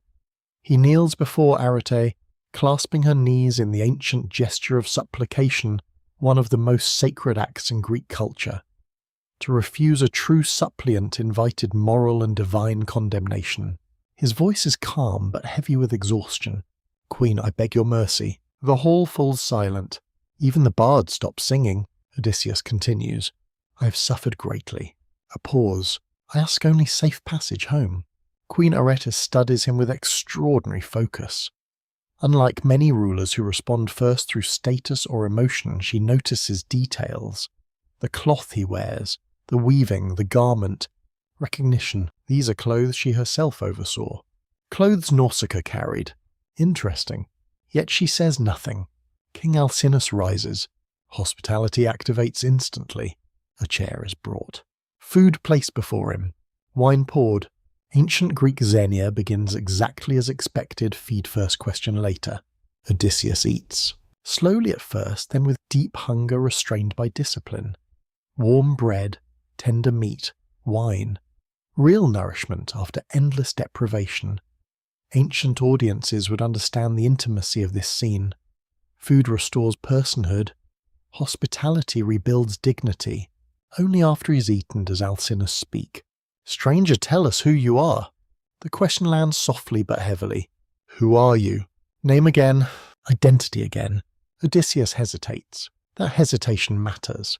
Throughout his journey, anonymity repeatedly preserves survival. Nobody before Polyphemus. Silence before strangers. Concealed identity as strategy. Names carry danger. So he answers indirectly. An unfortunate man. Not false. Not complete. Alcinous does not press immediately. Instead, he announces games and entertainment in honour of the guest. Athletic contests begin outside, running, wrestling, discus. Young Phaeacian nobles display speed and strength. Odysseus watches quietly. He has no desire to compete. Then one young noble, broad and arrogant, speaks carelessly. "You do not look athletic, stranger." Laughter murmurs. "Perhaps you're a merchant." A subtle insult. Not brutal, but enough. Pride stirs. That old force again.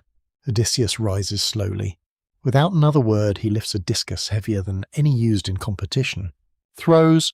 The disc flies. Far, farther. Impossible distance. It lands beyond every previous mark with thunderous impact. Silence. Then Athena, disguised among spectators, marks the landing point and declares it unmatched. The message is clear. Do not mistake exhaustion for weakness. Alcinous smooths over the embarrassment with grace. The games end, evening returns, torches glow, wine flows, the bard resumes singing, and then fate chooses the song. The singer begins recounting Troy, the wooden horse, the siege, the fall of the city, fire, death, victory. Odysseus stills. No one notices at first, but memory opens like a wound. The smell of ash returns. Bronze, blood, screams. 10 years of war collapse into sound. His shoulders tighten. His breathing changes. He lowers his head, and quietly, the man who survived monsters and gods begins to weep. Not loudly, not dramatically. Silent tears. Ancient Greek epic rarely hides this truth. Grief belongs even to heroes. Only one person notices immediately. King Alcinous. He sees the stranger's face hidden behind cloak. Sees tears. Sees pain far too deep for ordinary traveller. His suspicion sharpens. This man is no common wanderer. The song ends. Silence follows. Alcinous turns toward him. His voice is gentle now, but direct. "Stranger." A pause. "Who are you really?" The question hangs in torchlight. No more hiding. No more silence. The time for anonymity has ended, and for the first time since leaving Troy, Odysseus will speak his full story aloud. Name, suffering, wrath, everything. The torches burn low along the bronze walls of Alcinous' hall, their flames wavering softly in the evening air. Music has stopped. Cups remain untouched. Even the servants move more quietly now, sensing that something important stands on the edge of revelation. King Alcinous watches the stranger with calm intensity. Queen Arete says nothing, but her gaze misses nothing. The bard lowers his lyre. Every eye rests on the man whose tears betrayed a hidden history. Ancient Greek audiences understood this moment as sacred. Identity revealed after concealment carries immense dramatic power. A name is never just a label in epic tradition. A name carries reputation, memory, glory, guilt and fate. Odysseus slowly lowers the cloak from his face. His eyes remain wet. For a moment he says nothing. Silence stretches. Then he exhales, and something inside him shifts. All through his journey, intelligence often demanded concealment. Lies saved him. Silence protected him. Masks preserved survival. But truth carries its own power. Speaking suffering aloud can transform it. At last he speaks. "My name," a pause, "is Odysseus." The name lands like struck bronze. Murmurs spread through the hall. Even among the Phaeacians the name is known. The man of Troy, the strategist of the wooden horse, the king of Ithaca. Songs already travel faster than ships. Odysseus continues, "Son of Laertes, king of Ithaca." No embellishment, just identity. And then, for the first time in full, he tells his story, not as fragmented survival, not as rumour, as memory. This matters more than many listeners first realise. Ancient oral cultures treated storytelling as preservation of identity. To tell one's story was to resist erasure. Trauma left unspoken remains chaotic. Spoken memory becomes narrative. He speaks of Troy, 10 years of siege, fire beneath night skies, bronze against bronze, the horse, the fall. Then the journey, Ismarus and the dead left behind through greed, the lotus eaters and the seductive peace of forgetting, the cave of Polyphemus, the blinding stake, the fatal boast, the name shouted across the sea. At that some Phaeacians exchange glances. They understand. The curse began not with survival, but pride. Odysseus does not hide this. That matters. He speaks honestly now. I cannot leave without being known. A bitter smile touches his mouth. And that nearly destroyed me. He continues. Aeolus and the bag of winds, Ithaca visible, home in sight, then mistrust, curiosity, human weakness, the open bag, lost again. He tells of the Laestrygonians, 11 ships shattered, hundreds dead, only one ship remaining. The hall grows stiller with each scene. Then Circe, transformation, enchantment, rest that became delay. And then the underworld. This part changes the atmosphere entirely. Even the torches seem dimmer as he describes black sheep bleeding into earth shades, gathering in cold mist the voice of Tiresias and the face of his mother Anticlea. Here his voice falters. She died waiting for me. Silence. No one moves. No one interrupts. Grief in Greek epic often becomes strongest not through spectacle but through simple truth. He tells of the Sirens, their promise of forbidden knowledge, their voices offering answers no mortal should hear. He speaks of Scylla, 6 men taken, their final cries.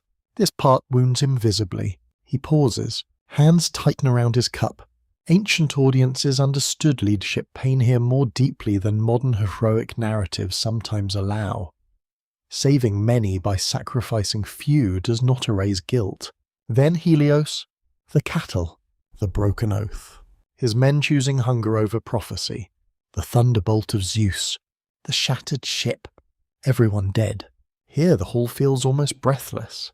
Odysseus continues, alone, Charybdis, or Gygea, Calypso and 7 years suspended between immortality and longing, Poseidon's storm, the final swim, the river, the leaves, Nausicaa, and at last, this hall. When he finishes, the silence feels sacred, not empty, full. Story has transformed suffering into shared witness. This is one of Homer's deepest insights. Pain, spoken before compassionate listeners, becomes bearable in a way isolated suffering never can. King Alcinous leans forward. His expression holds something new. Not curiosity, respect. Deep respect. You have suffered beyond measure. Odysseus gives a tired half smile. I'm still suffering. The honesty lands heavily. Alcinous nods slowly. Ancient kings valued not merely strength but endurance under fate. Then he asks one final question. What do you fear most now? Not monsters, not gods. Fear, the deepest truth. Odysseus does not answer immediately. The hall waits. Finally he speaks. Not death. Interesting. After everything, death no longer ranks first. Alcinous watches carefully. Then what? Odysseus looks into torchlight. His voice lowers. That I return home. A pause. And home no longer exists. The statement chills the room. There it is. The true terror. Not drowning. Not Poseidon. Change. Absence. Loss of belonging. This fear resonates profoundly with older audiences, especially because they understand time's cruelty. Places survive while relationships change. Homes remain while lives move on. Scholars often point to this as the emotional center of the Odyssey. Homecoming is never simple reversal. Return does not restore the past. Time has moved.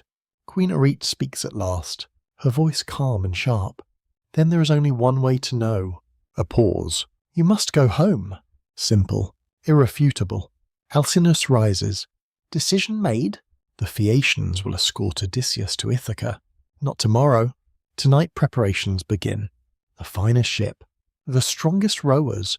Gifts-loaded bronze-gold garments provisions. Phaeacian hospitality reaches its highest form safe return. Relief spreads through the hall. For the first time in years, the end feels close enough to touch. But mythology rarely grants closure without final cost. Far beyond the palace, beneath moonlit waters, currents shift. Poseidon feels movement in his domain.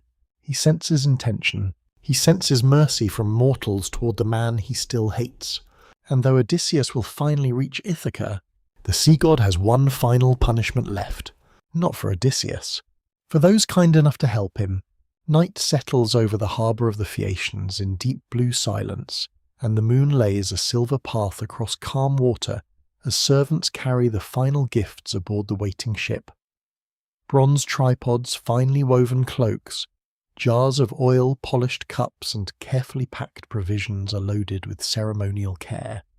Everything about the departure feels almost sacred, as though the Phaeacians understand they're escorting not merely a guest, but a man who has passed through nearly every boundary a mortal can cross and still return alive.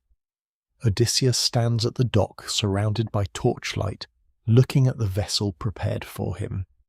It is beautiful, long-balanced, elegant, built with the kind of craftsmanship that inspires trust even before movement begins.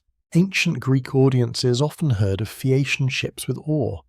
These were not ordinary vessels. They were said to understand intention, to move with uncanny intelligence, guided by divine favour and unmatched seamanship. King Alcinous clasps Odysseus by the shoulders before departure. There is no grand speech now, only sincerity. "Sleep," he says quietly. "When you wake you will be home. Home." Even now the word feels almost dangerous. Too sacred to trust, too painful to hope for fully. Odysseus nods, but inside him tension remains. After 20 years away, can Ithaca truly still exist as memory preserved it? Ancient listeners understood this fear deeply. Return does not reverse time. Even successful homecoming contains risk. The place remembered and the place returned to are never identical. The ship departs. No storm, no shouting, no frantic rowing. Only smooth motion over moonlit sea. The rowers move with astonishing harmony, oars dipping and rising like a single living organism. Water parts soundlessly around the hull, the rhythm becomes hypnotic. Odysseus, exhausted beyond measure, finally surrenders to sleep. Not restless sleep, not haunted sleep, deep sleep. The kind denied to him for years. This matters enormously. In Homeric storytelling, sleep often symbolizes surrender of control. Odysseus, the man who survives by vigilance, must now entrust himself completely to others. He sleeps and dreams. No Cyclops' eye, no storms, no dead. This time he dreams of Ithaca. Olive trees, stone walls, smoke rising from hearth fire, a weaving loom in torchlight. Penelope, not speaking, only waiting. The dream feels calm, almost merciful. By dawn the coastline of Ithaca rises from the sea. The Phaeacians navigate silently into a secluded harbour. Gentle surf laps against smooth stones. Morning mist clings low to the shore. Birds call among olive groves. The island appears peaceful, unchanged, almost timeless. They carry the sleeping Odysseus carefully onto the sand. Beside him, they place all gifts, gold, bronze, cloth provisions, neatly arranged beyond reach of tide. They do not wake him. This detail carries enormous tenderness. After everything, home arrives, not through struggle, but through trust. The sailors return to their ship. Push off, turn toward open sea. Their duty complete. But far beneath the glittering surface, another will has been watching. Poseidon rises in anger. Ancient Greek myth often portrays divine wrath as terrifying precisely because it extends beyond direct offenders. Gods punish networks, families, cities, helpers, descendants. Mercy shown to the curse can itself invite consequence. Poseidon sees the retreating ship. His anger hardens. These mortals dared oppose his will. They dared deliver Odysseus home. He travels to Olympus. Before Zeus he speaks. "Did I not warn them?" A pause. The Phaeacians honour all strangers too easily. Zeus does not forbid punishment. That silence is enough. Poseidon returns to the sea. The Phaeacian sailors row homeward unaware. Morning sunlight strengthens. Harbour walls of their city glimmer in the far distance. Relief and quiet pride settle among them. They succeeded. They delivered the most cursed traveller in the world safely home. Then the sea changes. One rower notices first. His oar feels heavy, too heavy. Another tries to pull his stroke. Resistance. Then stillness. Confusion spreads. The ship slows. Not because of wind, because movement itself is failing. Wood hardens. Oars stiffen. The hull groans with an impossible sound, not splintering, not cracking, but deep mineral transformation. Stone. The prow greys. Wood grain vanishes. Bronze dulls. Limbs freeze. The entire ship petrifies in an instant. Ancient storytellers loved the brutal elegance of this punishment. No sinking, no drowning, preservation through terror. Motion becomes permanence. From the harbour, Phaeacians watch in horror as the returning ship turns to stone in open water, frozen forever. A monument, a warning. King Alcinous sees it from shore, and memory strikes him. An old prophecy. Long ago his father had spoken words nearly forgotten. One day Poseidon would punish the Phaeacians for escorting strangers too freely. A ship returning from escort would turn to stone. Perhaps even a mountain might rise around their city. The callback lands with chilling force. Prophecy fulfilled. Alcinous feels something rare in kings. Fear without solution. He immediately orders sacrifice to Poseidon. Bulls brought. Altars lit. Smoke rises. Prayers spoken. Appeasement begins. Scholars often note the symbolic brilliance here. The Phaeacians occupy a threshold between divine and mortal ease. Poseidon's punishment marks the end of effortless passage. Odysseus's journey closes an age of magical transit. After this, homecoming returns to ordinary difficulty. Meanwhile, on Ithaca's shore, Odysseus wakes. Sunlight touches his face. Waves whisper nearby. For several moments he lies still disoriented. Then he sits upright. Sand, olive trees, cliffs, harbour, treasure beside him. Home. He scans the landscape. Confusion follows. He does not recognize it. 20 years. Time changes memory. Or perhaps Athena clouds perception. Either way, uncertainty overwhelms relief. He stands slowly, heart racing. Where am I? The question feels absurd after everything, yet real. He is home, and does not know it. Ancient audiences understood the emotional genius here. The long-awaited homecoming does not begin with reunion, but disorientation. Return itself becomes another threshold. Footsteps approach. Light. Silent. Then familiar divine presence. Athena arrives disguised once more. Her eyes gleam with intelligence and something almost playful. Odysseus stares at the stranger before him. Still cautious.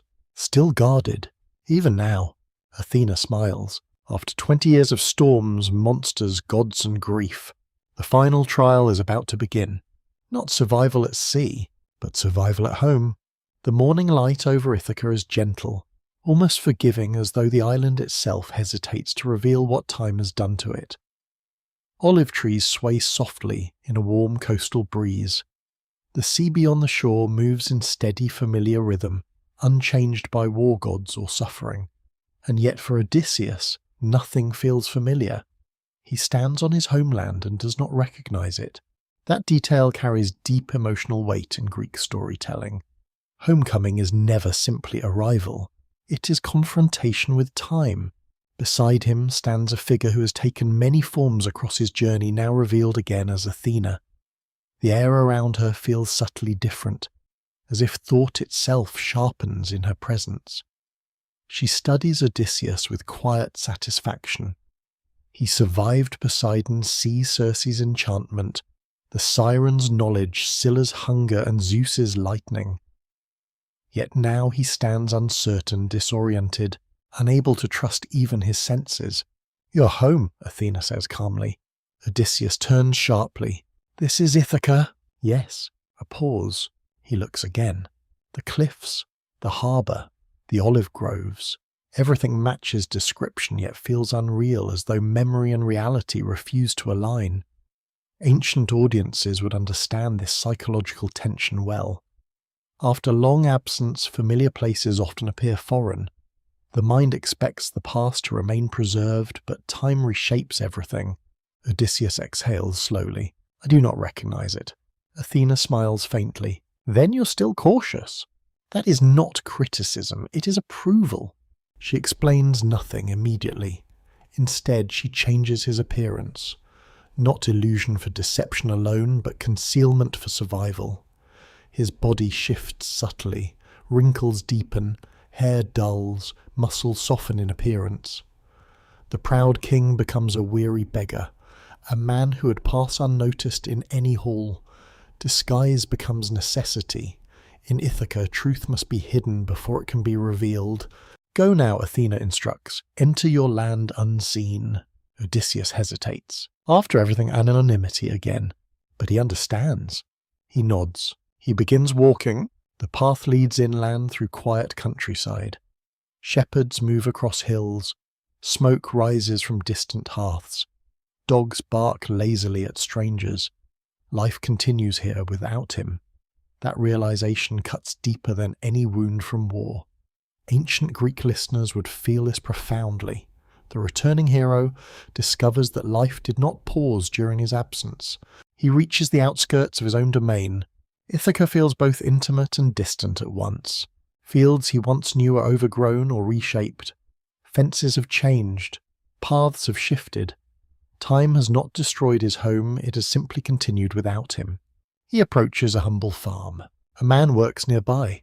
Rough hands, weathered face, loyal posture even in age. Odysseus watches him carefully. Recognition builds slowly. This is not a stranger. This is someone deeply connected to his past.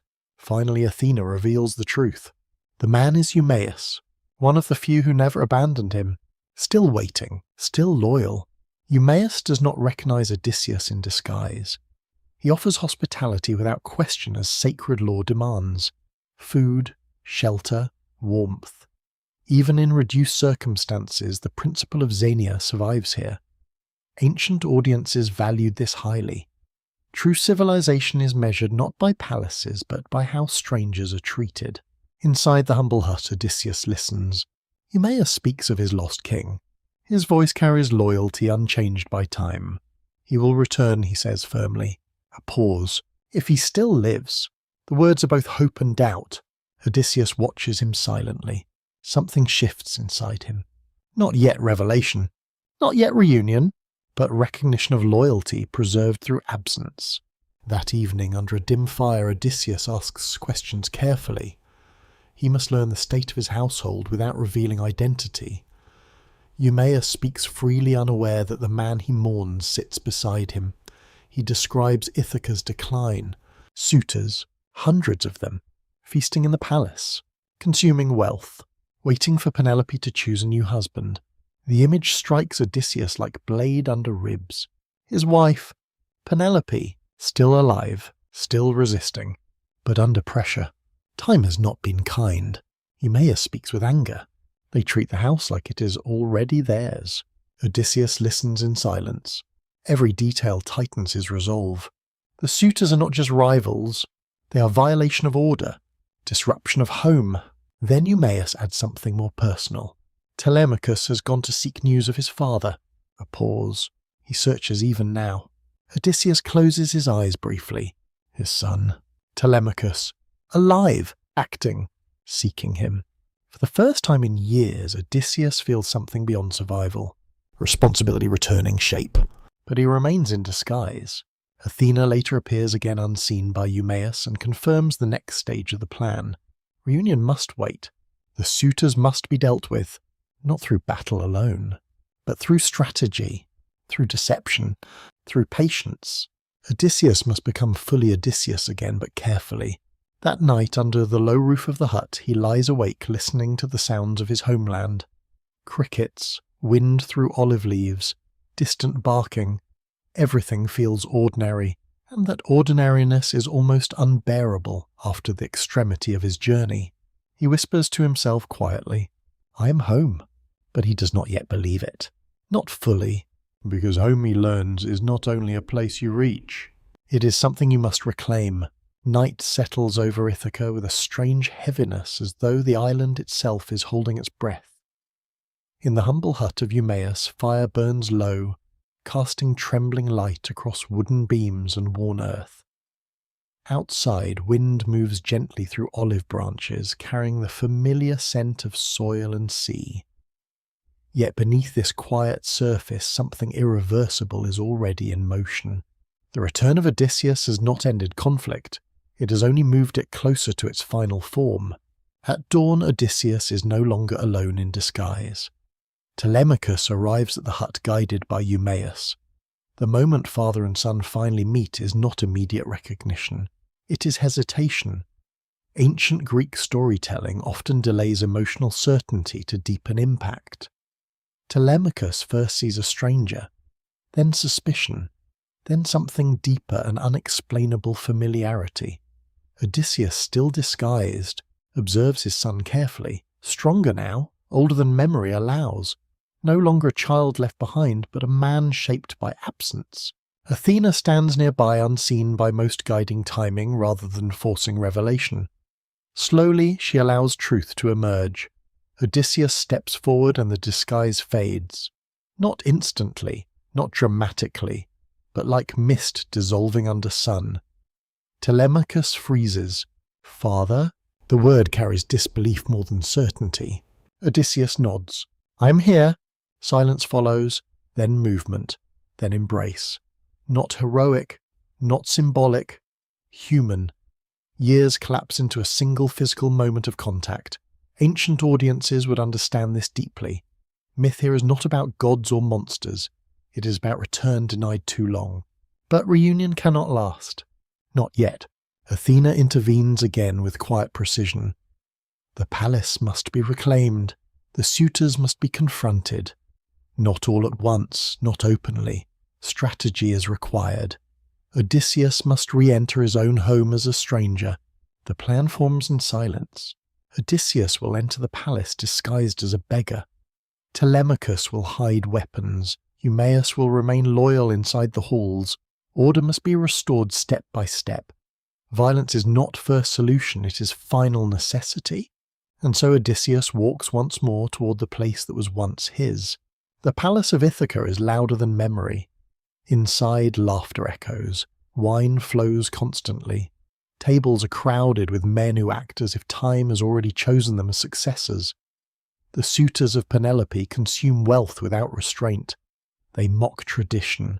They stretch hospitality into exhaustion. Ancient Greek audiences would see this as moral collapse. Xenia inverted sacred order broken. Odysseus enters, disguised as beggar, hooded, bent posture, dust-covered robes. No one recognizes him, not even those who once knew him best. He moves through his own hall like a shadow inside memory. Some suitors laugh at him, some throw scraps, some ignore him entirely. The humiliation is deliberate. This is not random cruelty. It is assertion of dominance within a house they believe already belongs to them. Odysseus does not react. He observes every face, every gesture, every weakness. Inside him, patience gathers like coiled steel. Penelope watches from above. She senses something, but cannot yet name it. Then comes the moment that defines everything. The great bow, a weapon so heavy only Odysseus could once string it. A symbol of identity, authority, and rightful order. Penelope announces a contest. Whoever can string the bow and shoot an arrow through 12 axe heads may claim her hand. The suitors accept eagerly. Confidence fills the hall. One by one they attempt. None succeed. Some strain and fail. Some laugh nervously. Some grow frustrated. The bow remains unmoved as if rejecting them. Odysseus watches silently. Each failure confirms what he already knows. They are unworthy not just physically but structurally. The world itself resists them. Then in disguise he asks for the bow. Laughter erupts immediately. A beggar, touching the king's weapon. Refusal is expected. Yet Telemachus intervenes. Quiet authority. Give it to him. Obedience follows. Odysseus takes the bow. The hall quiets slightly, not from respect but curiosity. He examines it, not as stranger, as maker of memory. Then with calm precision he strings it. No struggle, no hesitation, just motion. The sound of taut bowstring fills the hall like thunder restrained. Silence collapses inward. Recognition spreads slowly through confusion. The beggar has done what no suitor could.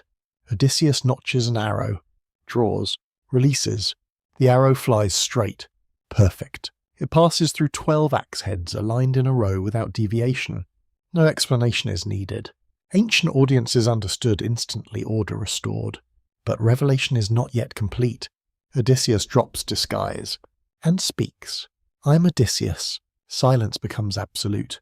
Time itself seems to pause inside the hall. Then violence begins. He turns toward the suitors. Not chaos, not rage without control. Precision.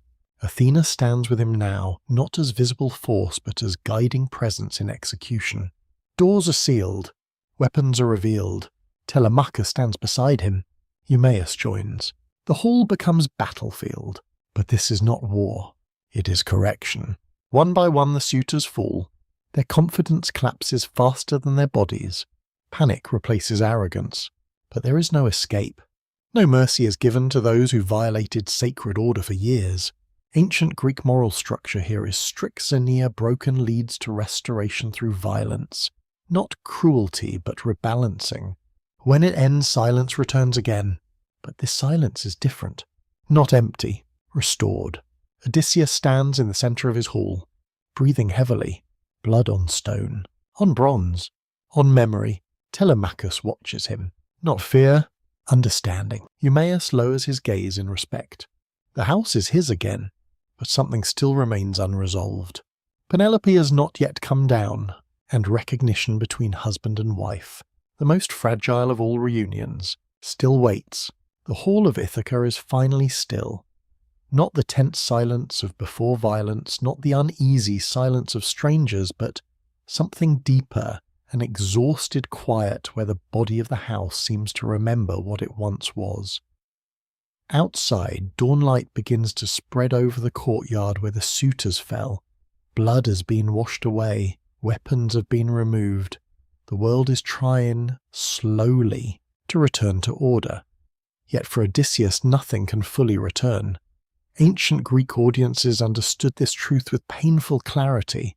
Even when justice is complete, time does not reverse itself. The past remains present in memory. Inside the palace he waits.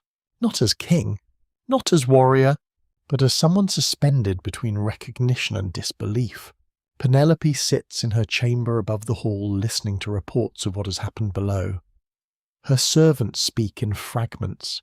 Beggar bow arrows slaughter stranger Odysseus. Each word alone is insufficient. Together they form something impossible. She does not rush. That is important. Penelope has survived 20 years, not through speed, but through patience. In myth, she becomes the counterpart to Odysseus' endurance in stillness rather than motion. When she finally descends, the hall is quiet again. She studies the man before her carefully. He is clean now, restored, but not yet fully known. Odysseus watches her as well. This moment carries one of the most delicate tensions in all Greek storytelling. Recognition cannot be forced. It must be proven. Penelope speaks softly. You are Odysseus. Not question of hope. Question of verification. He answers carefully. Yes, but she does not move. Not yet. Ancient tradition preserves this hesitation as wisdom rather than doubt. In a world of disguise, illusion and divine manipulation, certainty must be earned. She tests him, not with violence, with knowledge. She asks about their bed, the secret bed, the one no outsider could know. Odysseus listens, and something inside him shifts. He does not answer immediately. Instead, he speaks of the olive tree, the living tree rooted in the foundation of their marriage bed, the trunk carved but not removed, the bed built around it, unmovable, fixed to the earth, symbol of permanence within a life defined by impermanence. Silence follows. Then Penelope breaks, not dramatically, not loudly, but completely. She crosses the hall and embraces him. At last, the long separation collapses into physical reality. No gods intervene now. No monsters appear. Only human recognition restored through truth. Telemachus stands nearby watching his parents reunite. Eumaeus lowers his head in quiet respect. The house of Odysseus is whole again, but outside the palace another truth remains. Peace is not yet complete. Odysseus remembers Tiresias. One final prophecy. One final journey. He must take an oar inland. He must walk until someone mistakes it for a winnowing fan. Only then will Poseidon's anger finally end. Time passes. Order returns slowly to Ithaca. The dead are mourned. The house is rebuilt. Fields are restored. Life resumes its fragile rhythm. Odysseus remains wary even in peace. War has trained him to expect continuation of threat. But gradually days soften. Nights grow quiet. Penelope weaves. Telemachus rules beside him. The island breathes again. Then one morning Odysseus takes a simple wooden oar, not weapon, not symbol of war, tool of journey, and he begins walking inland. He walks away from the sea, not toward battle, not toward conquest, but away from everything that defined him. The land becomes unfamiliar as he moves deeper into hills. Villagers watch silently as the king of Ithaca passes through remote paths. No one recognizes the meaning of his journey. Some follow at a distance out of curiosity. He continues until the sea disappears completely behind mountains. Then he stops, in a place where people have never seen ships, where the ocean is only rumour. He plants the oar into the earth. A man approaches, looks at it, furrows his brow. What is that? Odysseus understands immediately. This is the moment. He answers, it is an oar. The man shakes his head. It is a winnowing fan for grain. Odysseus closes his eyes. Silence. Then he kneels, solemn. Not victorious, not broken, complete. He offers final sacrifice to Poseidon, not in temple, not in battle, but in understanding. The journey is over, not because enemies are defeated, but because meaning has been fulfilled. Ancient Greek mythology often ends not with triumph, but with restoration of balance. The sea that once hunted him no longer calls his name. The god who cursed him is no longer active in his life. Wrath dissolves not through destruction, but through completion of fate. Odysseus turns back toward Ithaca. He does not walk as the man who left. He does not walk as the man who suffered. He walks as someone who has been all of them. Warrior, survivor, wanderer, king, father, husband, ghost of himself. Behind him, the oar stands in the earth, half tool, half symbol, marking the boundary between life defined by struggle and life allowed to rest.